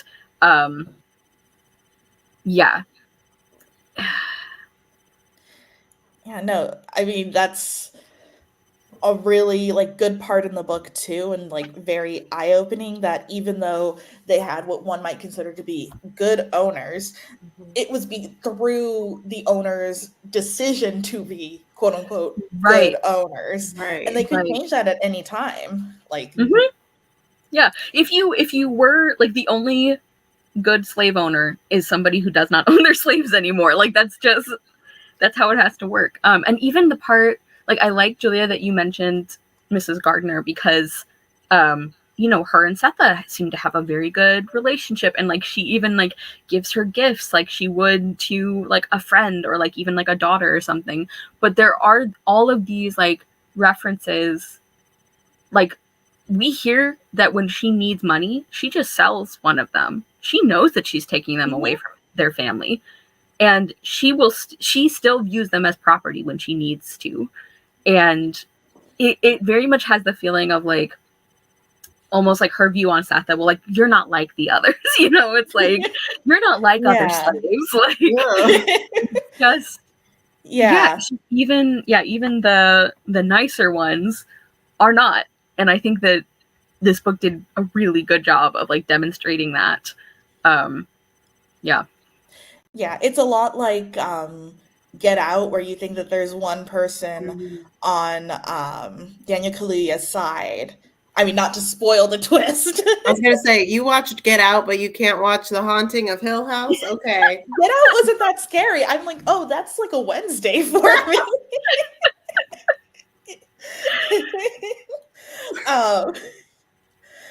But you know, when you think there's like one white ally, yeah, one white ally, that person still chooses their own self-interest over him. It's very, like, anti the help, which I used to love, and now I very much hate the fashion. Oh, listen, I used to love The Blind Side, and now I look back and I'm like, I still like Sandra Bullock, but like, yep. Oh, Nana here says St. Nicholas bought enslaved children and freed them and offered them jobs, but now the Netherlands has a blackface tradition. That is a really interesting, like, 1-2 punch there. Like, took the absolute wrong lesson from that. Like, oh my god. Santa's elves are based on them. Don't know if that's a fun fact. So wait, he bought kids to still do slave labor? No, he freed them, and then he was like, if you like, it sounds like, oh, do they if get you would paid like to then? work for me, I will pay you, is what it looks like Ethan was saying. Yeah. Because in my mind, Santa never pays his elves, but I guess that would make sense. Yeah. Which is weird, because that would be so American for us to be like, and of course, Santa pays all of his elves, because capitalism, yeah. He pays them a fair wage, and the elves never have to unionize. Yeah. The true American dream, yeah. Oh my God, wait, sorry, totally unrelated. I don't know if either of you have ever seen the movie Mrs. Santa Claus. I haven't. Watch it this December. That's all I'll say. That conversation we just had, watch it. Oh, okay. Now I'm interested. Is there a streaming service it's on? I watched it last year somewhere for free. It's on something random, probably like Tubi or Freevee or something. Okay. Watch it. It has Angela Lansbury. Watch it. Oh, you didn't start with that. Last St. Nicholas tangent before we get back to the book. But, like, it's interesting that we're talking about, like, the money aspect and how, like, you know, how does that affect, like, the story or the tradition. Mm-hmm. So the other, and I don't know if this is, like, in the Netherlands tradition as well, Nana, but, like, the actual, like, person of St. Nicholas, the way that there's disagreements about if he did this first or if it was something he did later. But one of the, like, well-known stories about him is that the whole chimney thing or, like, the stocking thing started because there were some, like, this family that had 3, like, young girls or young women, and they were too poor to afford dowries. And so, like, they weren't going to get a very good marriage or, like, a good husband. You know, it was going to be, that was, like, their only option, basically, was to have a dowry so they could hopefully find a decent person to marry. And so he would, like, throw, like, bags of money, like, down the chimney for them. So it's, like, it is interesting that, like, his community outreach was very, like, money related, but it was also, like, still about, like, equality, because in the time period, the only way that women could really hope for a good, like, situation would be to have, like, enough money that was sort of, like, more likely. I don't know. I just thought that was interesting. I would love to have a weird old man throw money down my chimney. Anyone can throw money down my chimney anytime they want. I Not don't even picky, have a not chimney. picky. Slide it under the door. You're like, I will make a chimney for you to throw.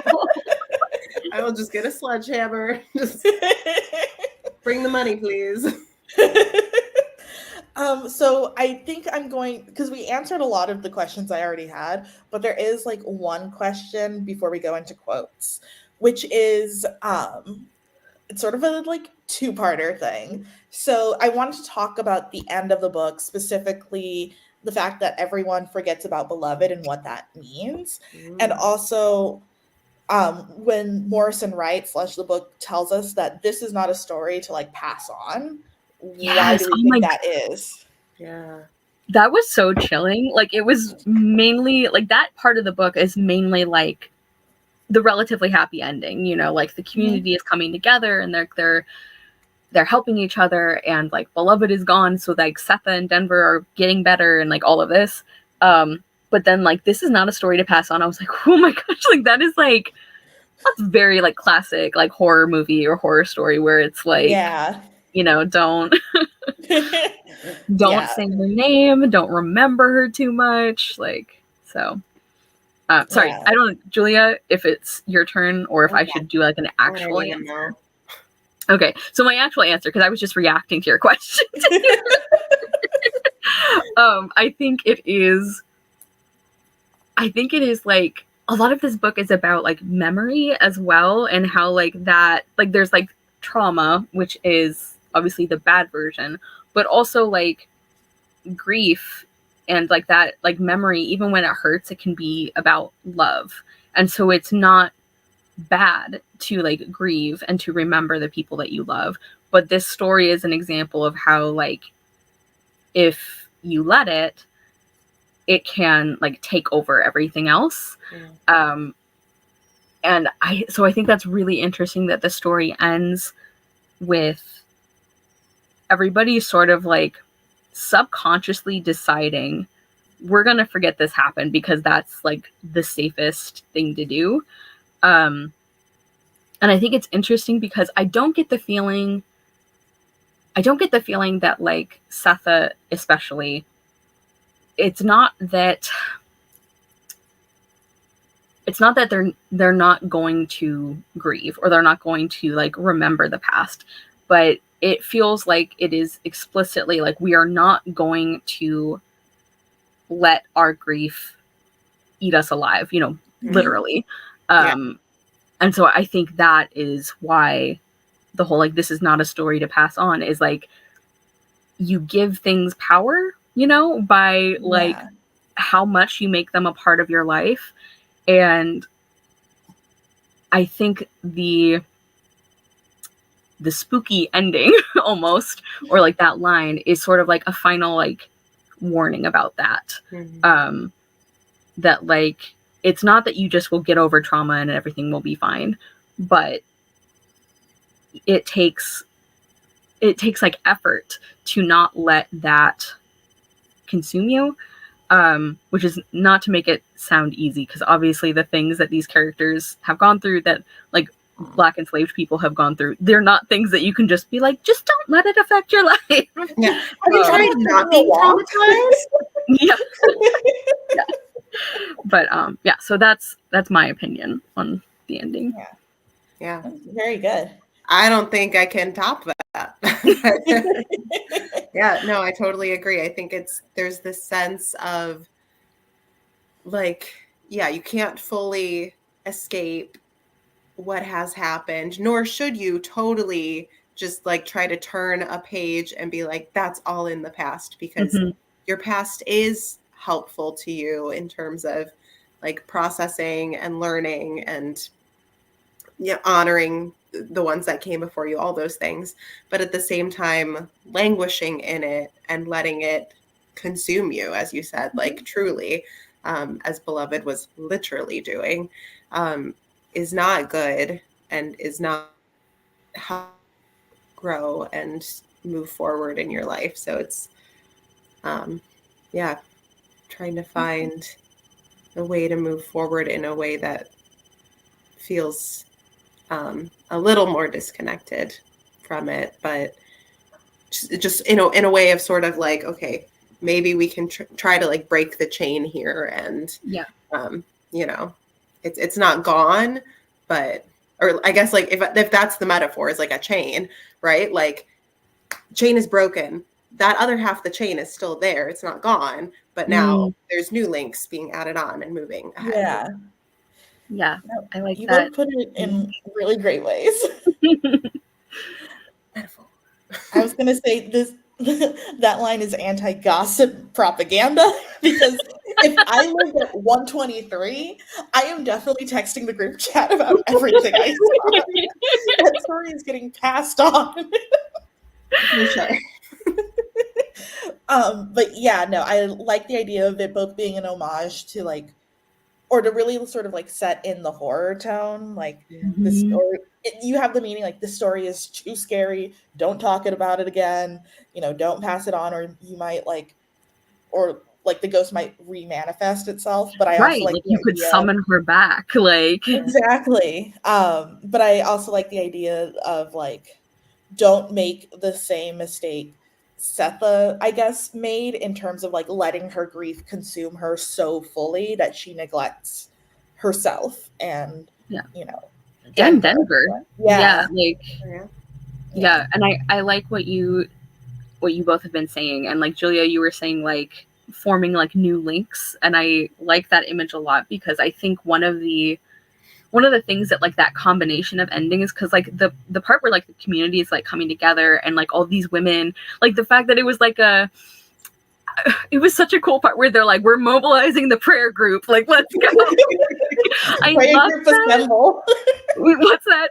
Prayer group assemble. Yeah, and especially how that like very specifically I think is tied to like African American women in the church and like that important like community role that they had. So like I love that scene of like that being what sort of completes the healing, is like that these other women like are coming to help Setha finally. And like so all of that is I think very like uplifting, like compared to like what has been happening in the book.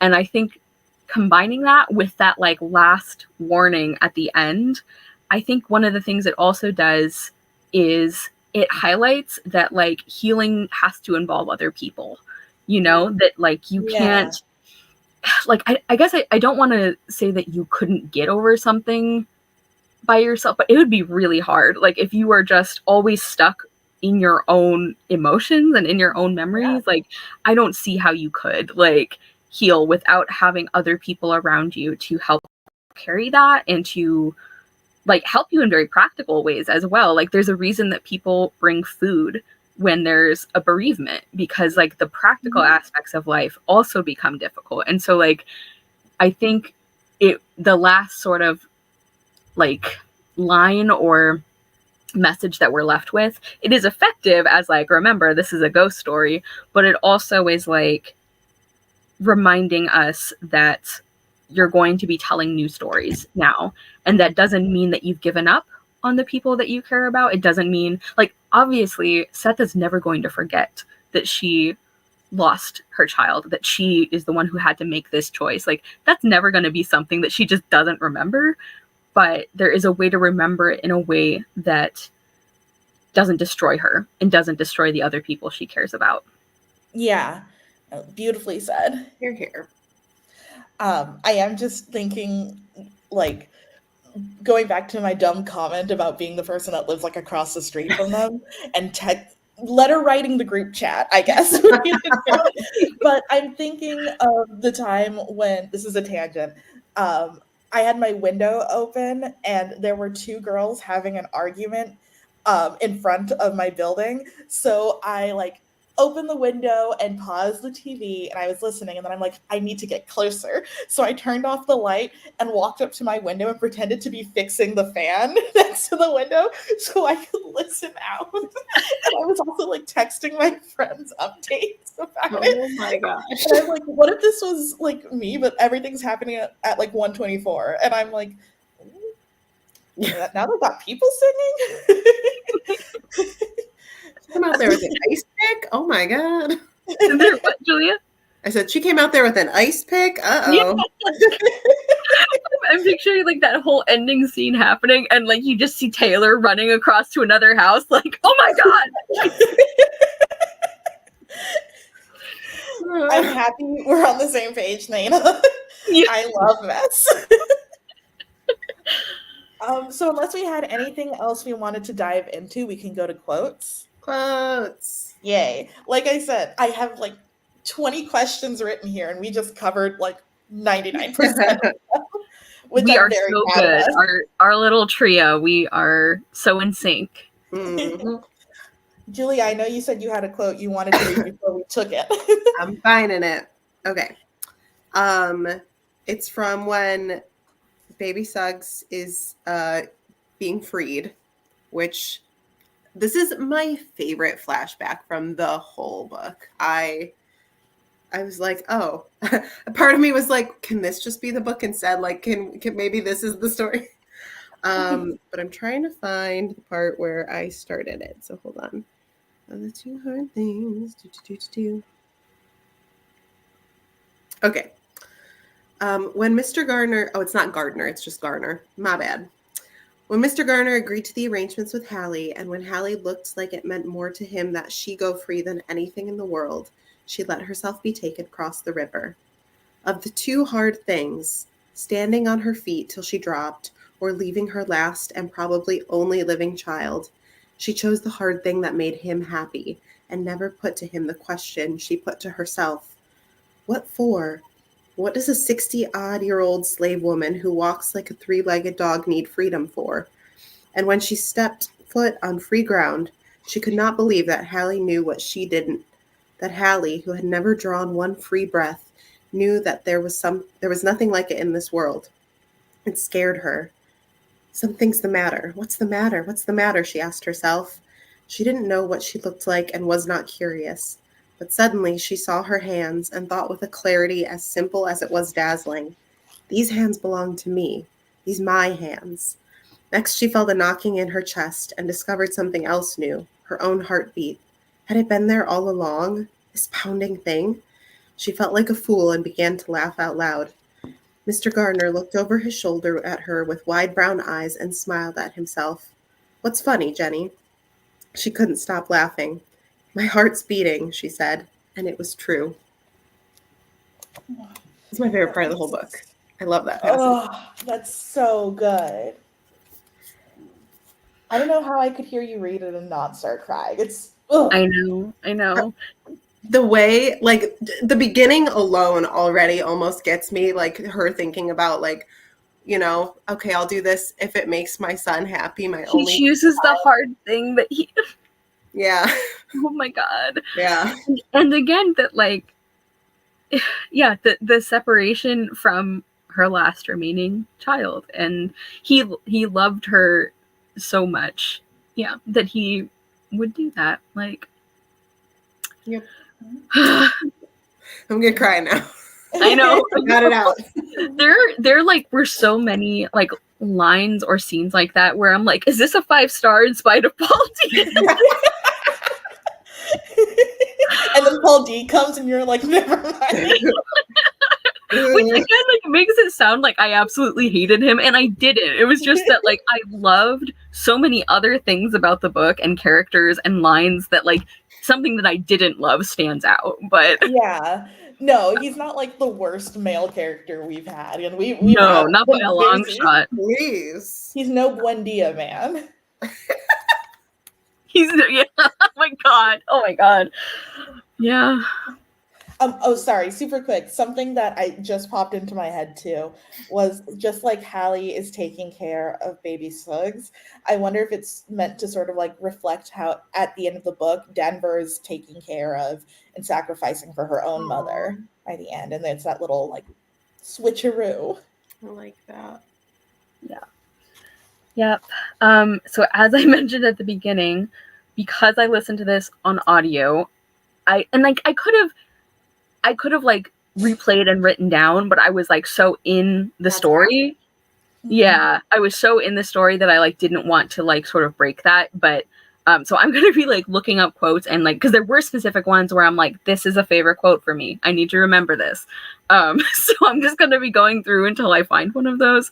But I already mentioned how, like, since the time I was 14 years old, like, I have thought about that "you are your best" thing, like, so often, because it's such, like, obviously the line itself is like incredibly like evocative, and like the love in that of like telling somebody that is like incredible, but also like in the context of the whole story and of Setha as a character. And because even though it's not like, I don't get the feeling that she does regret the choice that she made in the way that like, oh, she would have done something differently if she had to, but she does feel like this absolute like crushing guilt for it.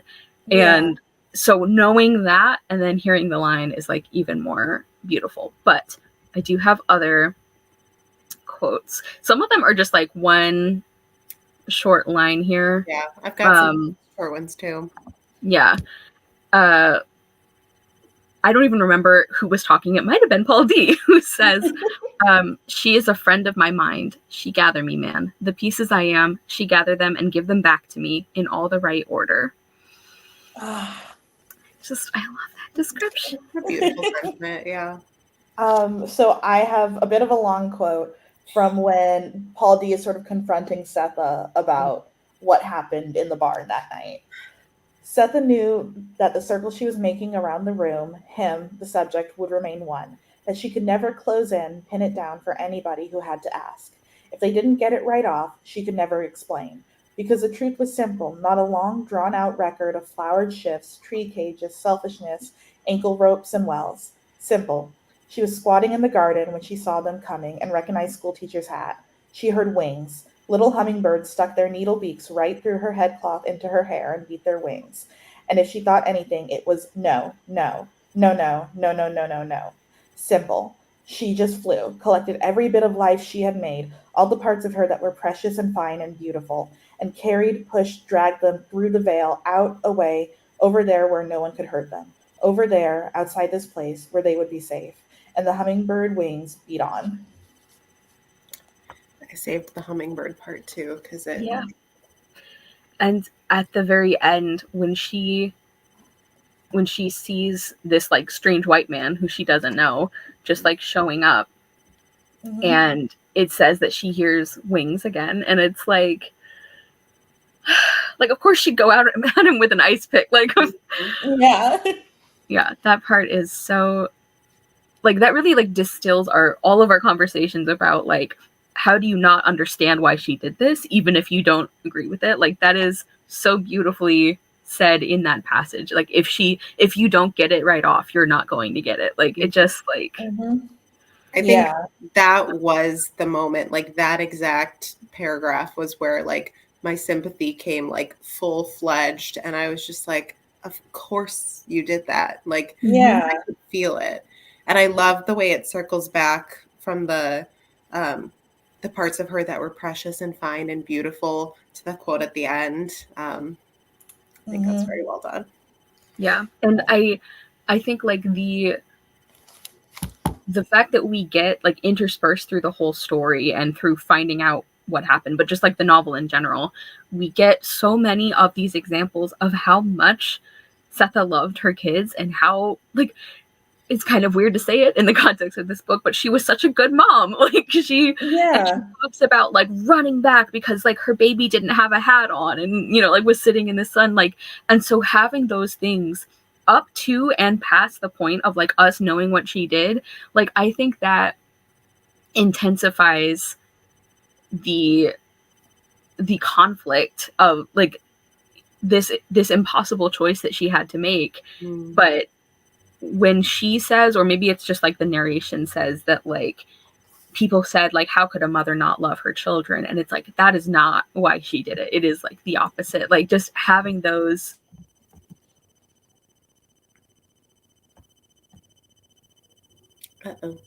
Oh, Cara, I think you froze. Okay. Sorry, my computer was like, you've talked enough.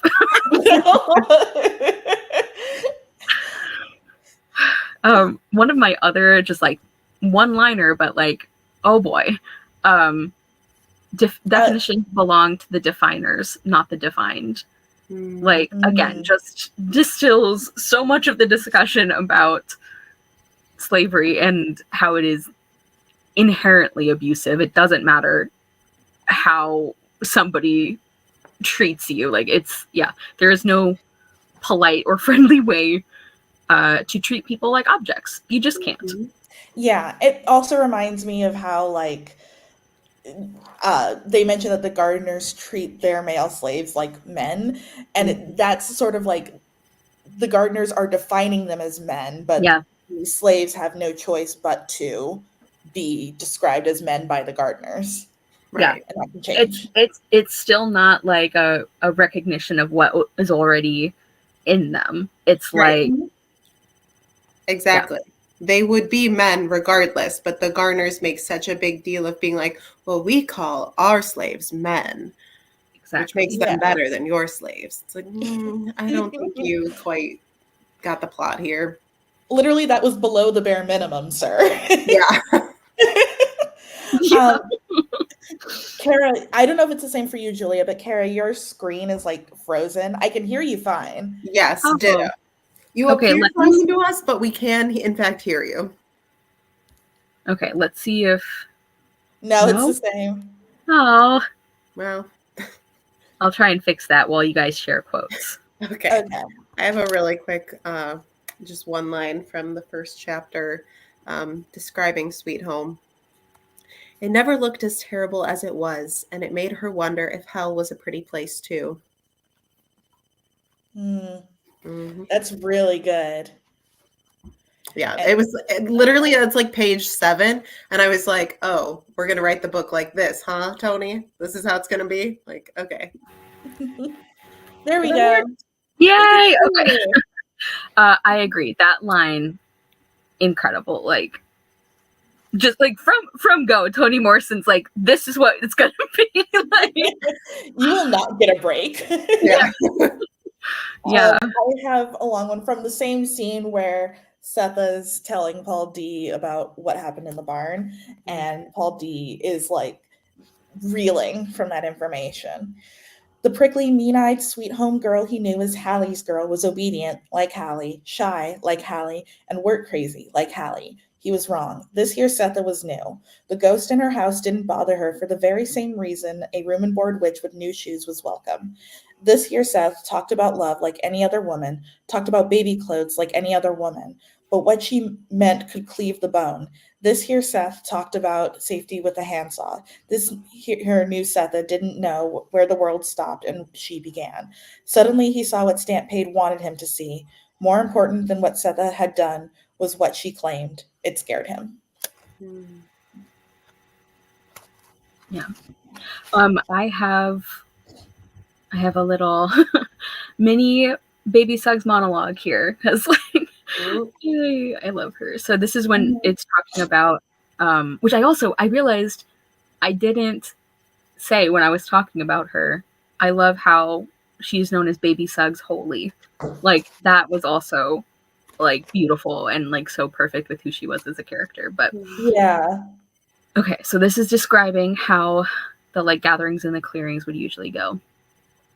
When warm weather came, Baby Suggs Holy, followed by every black man, woman, and child who could make it through, took her great heart to the clearing, a wide-open place cut deep in the woods, nobody knew for what, at the end of the path, known only to deer, and whoever cleared the land in the first place. In the heat of every Saturday afternoon, she sat in the clearing while the people waited among the trees. After situating herself on a huge flat-sided rock, Baby Suggs bowed her head and prayed silently. The company watched her from the trees. They knew she was ready when she put her stick down. Then she shouted, "Let the children come," and they ran from the trees toward her. "Let your mothers hear you laugh," she told them, and the woods rang. The adults looked on and could not help smiling. Then, "Let the grown men come," she shouted. They stepped out one by one from among the ringing trees. "Let your wives and your children see you dance," she told them, and ground life shuddered under their feet. Finally, she called the women to her. "Cry," she told them, "for the living and the dead. Just cry." And without covering their eyes, the women let loose. It started that way. Laughing children, dancing men, crying women, and then it got mixed up. Women stopped crying and danced. Men sat down and cried. Children danced, women laughed. Children cried until, exhausted and riven, all and each lay about the clearing, damp and gasping for breath. In the silence that followed, baby Suggs Holy offered up to them her great big heart. Oh, so good. She does have a great big heart. She does. And I love like the details about, like, because it starts off with what you expect. The children are laughing and the women are crying and the men are like dancing or whatever, and then it's everybody has to do each of these. Like this is the fact that it specifically mentions the men crying, I think is really important. So Yeah. This is another short one that I really like. To Setha, the future was a matter of keeping the past at bay. The better life she believed she and Denver were living was simply not that other one. That's good. yeah.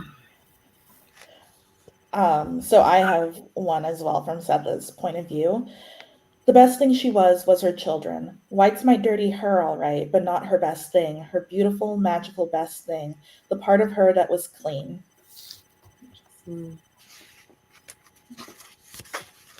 Toni!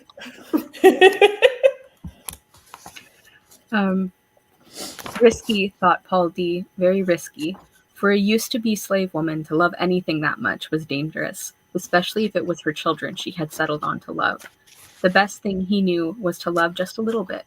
So when they broke its back, or shoved it in a croaker sack, well, maybe you'd have a little love left over for the next one. Really good. Yeah. I think I have one more, and I'm pretty sure it's the scene where, there's the community is like confronting Beloved and Setha. Standing alone on the porch, Beloved is smiling, but now her hand is empty. Setha is running away from her, running, and she feels the emptiness in the hand Setha has been holding. Now she is running into the faces of the people out there, joining them and leaving Beloved behind. Alone, again. Then Denver running too, away from her to the pile of people out there. They make a hill of black people falling, and above them all, rising from his place with a whip in his hand, the man without skin looking. He is looking at her.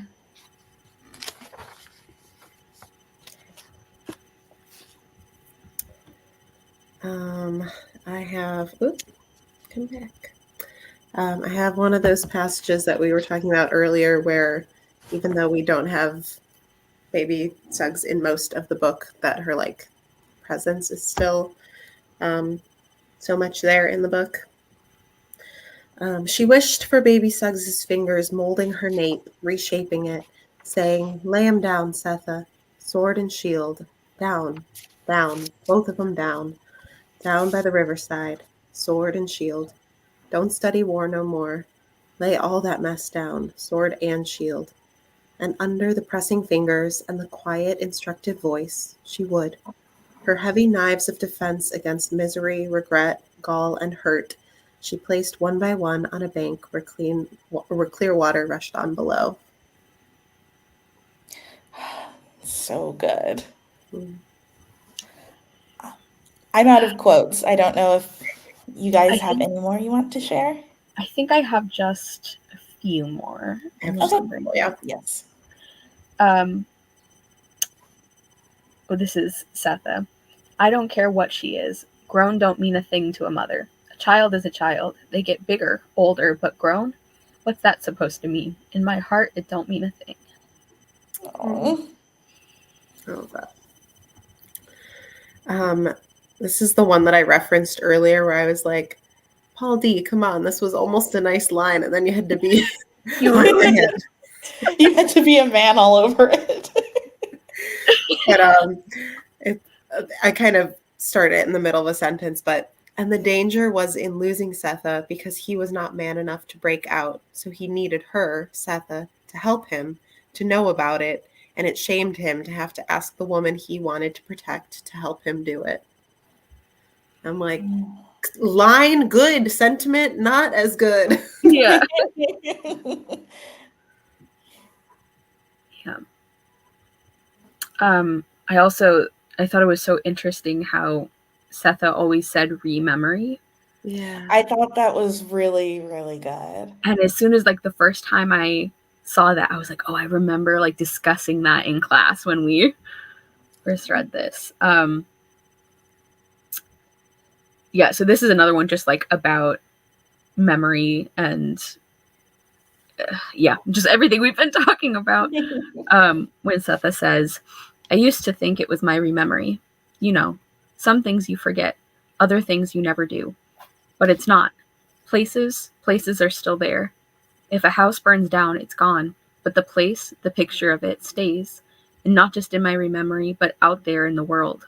What I remember is a picture floating around out there outside my head. I mean, even if I don't think it, even if I die, the picture of what I did or knew or saw is still out there, right in the place where it happened.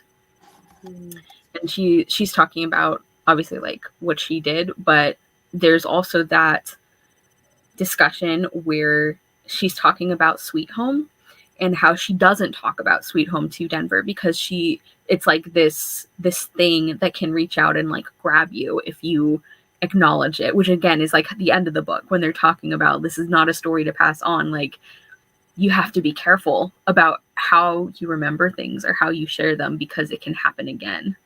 Yeah. That's so good. Okay. I have another longer one. This one's actually centered on Stampede and about like race. Mm-hmm. So buckle up because like I said, it's kind of long. What is the best place to start this? Sorry, hold on. Let's go there. White people believed that whatever the manners, under every dark skin was a jungle. Swift, unnavigable waters, swinging, screaming baboons, sleeping snakes, red gums ready for their sweet white blood. In a way, he thought, they were right. The more colored people spent their strength trying to convince them how gentle they were, how clever and loving, how human, the more they used themselves up to persuade whites of something Negroes believed could not be questioned, the deeper and more tangled the jungle grew inside. But it wasn't the jungle blacks brought with them to this place from the other livable place. It was the jungle white folks planted in them, and it grew. It spread. In, through, and after life it spread until it invaded the whites who had made it, touched them every one, changed and altered them, made them bloody, silly, worse than even they wanted to be. So scared were they of the jungle they had made. The screaming baboon lived under their own white skin. The red gums were their own. That's such a good description. This idea that like white people made up this concept of race and scared themselves. Yeah, and it also it made me think too, Julia, about when we were discussing a sitting in St. James, and Taylor, there's like a part of the author's note that like I love, and I'm always like struggling to describe it, so I should probably just like be ready to quote it instead. But the author is talking about how it's by a Black author, and she's saying how like she didn't want to like tell this story that is set in the antebellum South and like spend the whole time proving to readers that the Black characters are people. She's like, I am like that. I'm not putting that on them. They exist and they are human, and we already know that. We're not going to waste time on that. And like that quote you read, Julia, made me think of that at the part where it's like, you know, they spend all their energy like trying to show white people that they're good and that they're smart and that they're well behaved, and it's like you use up all of that, wasting time trying to prove your humanity to people. So good. One last one if no one else does. I don't know. Yeah, that's totally fine. Short. Also, just from the scene where Paul D is confronting Setha and all the truth comes out, and he tells her, your love is too thick, and she replies, too thick, love is or it ain't, then love ain't love at all. I really like that line. Yeah, there's so many. And probably around that same point, but unless carefree, mother love was a killer. Oh. And I think my last couple are just like some of those like real short ones. What's fair ain't necessarily right. I think this is when like the community is all like, I don't know if it was stamp paid or if it was the woman who he like was talking to a lot. I feel bad I can't remember her name. But when they're talking about like, well, it would be fair if we like don't help, or like, you know, she never helped us and blah blah blah, which is not true. But yeah, I do think like, I don't know that there was enough like recognition of the other townspeople being kind of complicit. Like, I don't think they did it maliciously, but like we hear about how they sort of like talk themselves into, Yeah. like, somebody else already went, I don't need to. Mm-hmm. And it was like motivated by like Baby Suggs was showing off, you know, like she was showing off all this like bounty that she had, and she shouldn't do that. And so even though they weren't actively like, I'm going to let the slave catchers take them, it's still, I don't know, like I was so upset at that part, and I just wish, I don't know, I guess like they're complex characters too, because like they are good people, they do help each other. And there's even that part in the narration where it's like sort of like trying to explain it. It's like, I don't know, like maybe they are good people who had like a really bad day, or maybe it's like that everybody can be a little bit selfish, and I don't know, it was just like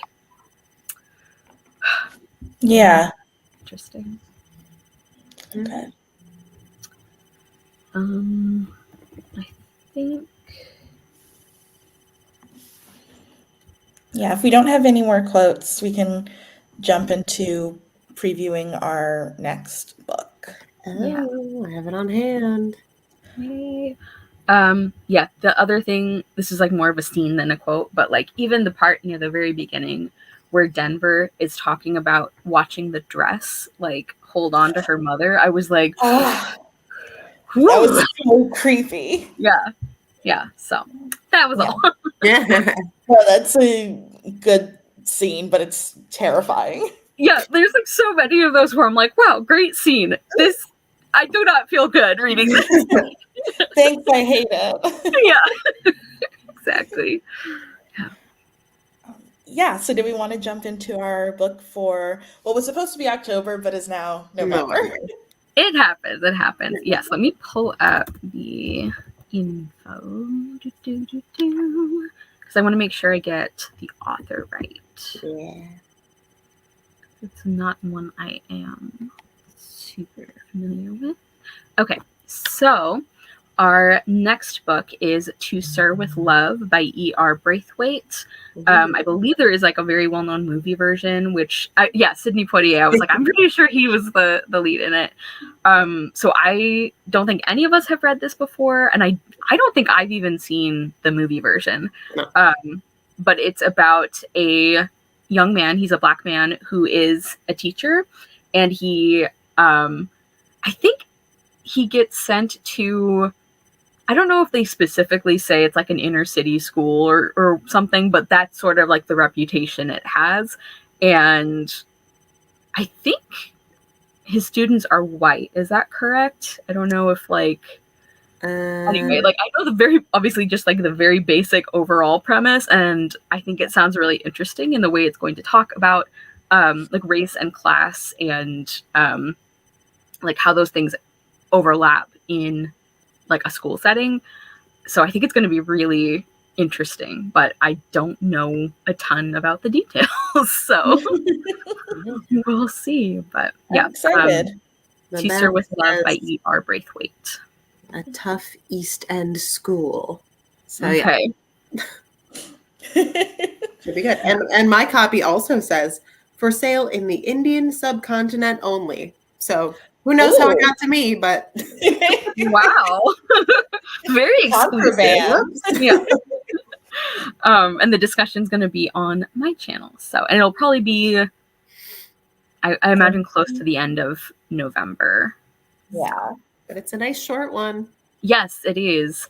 And I think, like, obviously it's still going to deal with, like, you know, serious topics, but I think it's going to be a lot less emotionally draining than Yes. some of our others. Yeah, so thank you very much to everyone who tuned in either while we were talking or later. And thank you so much, Cara and Julia. I always love discussing books with you guys. And I'll see everyone in the next live show. Indeed. Bye.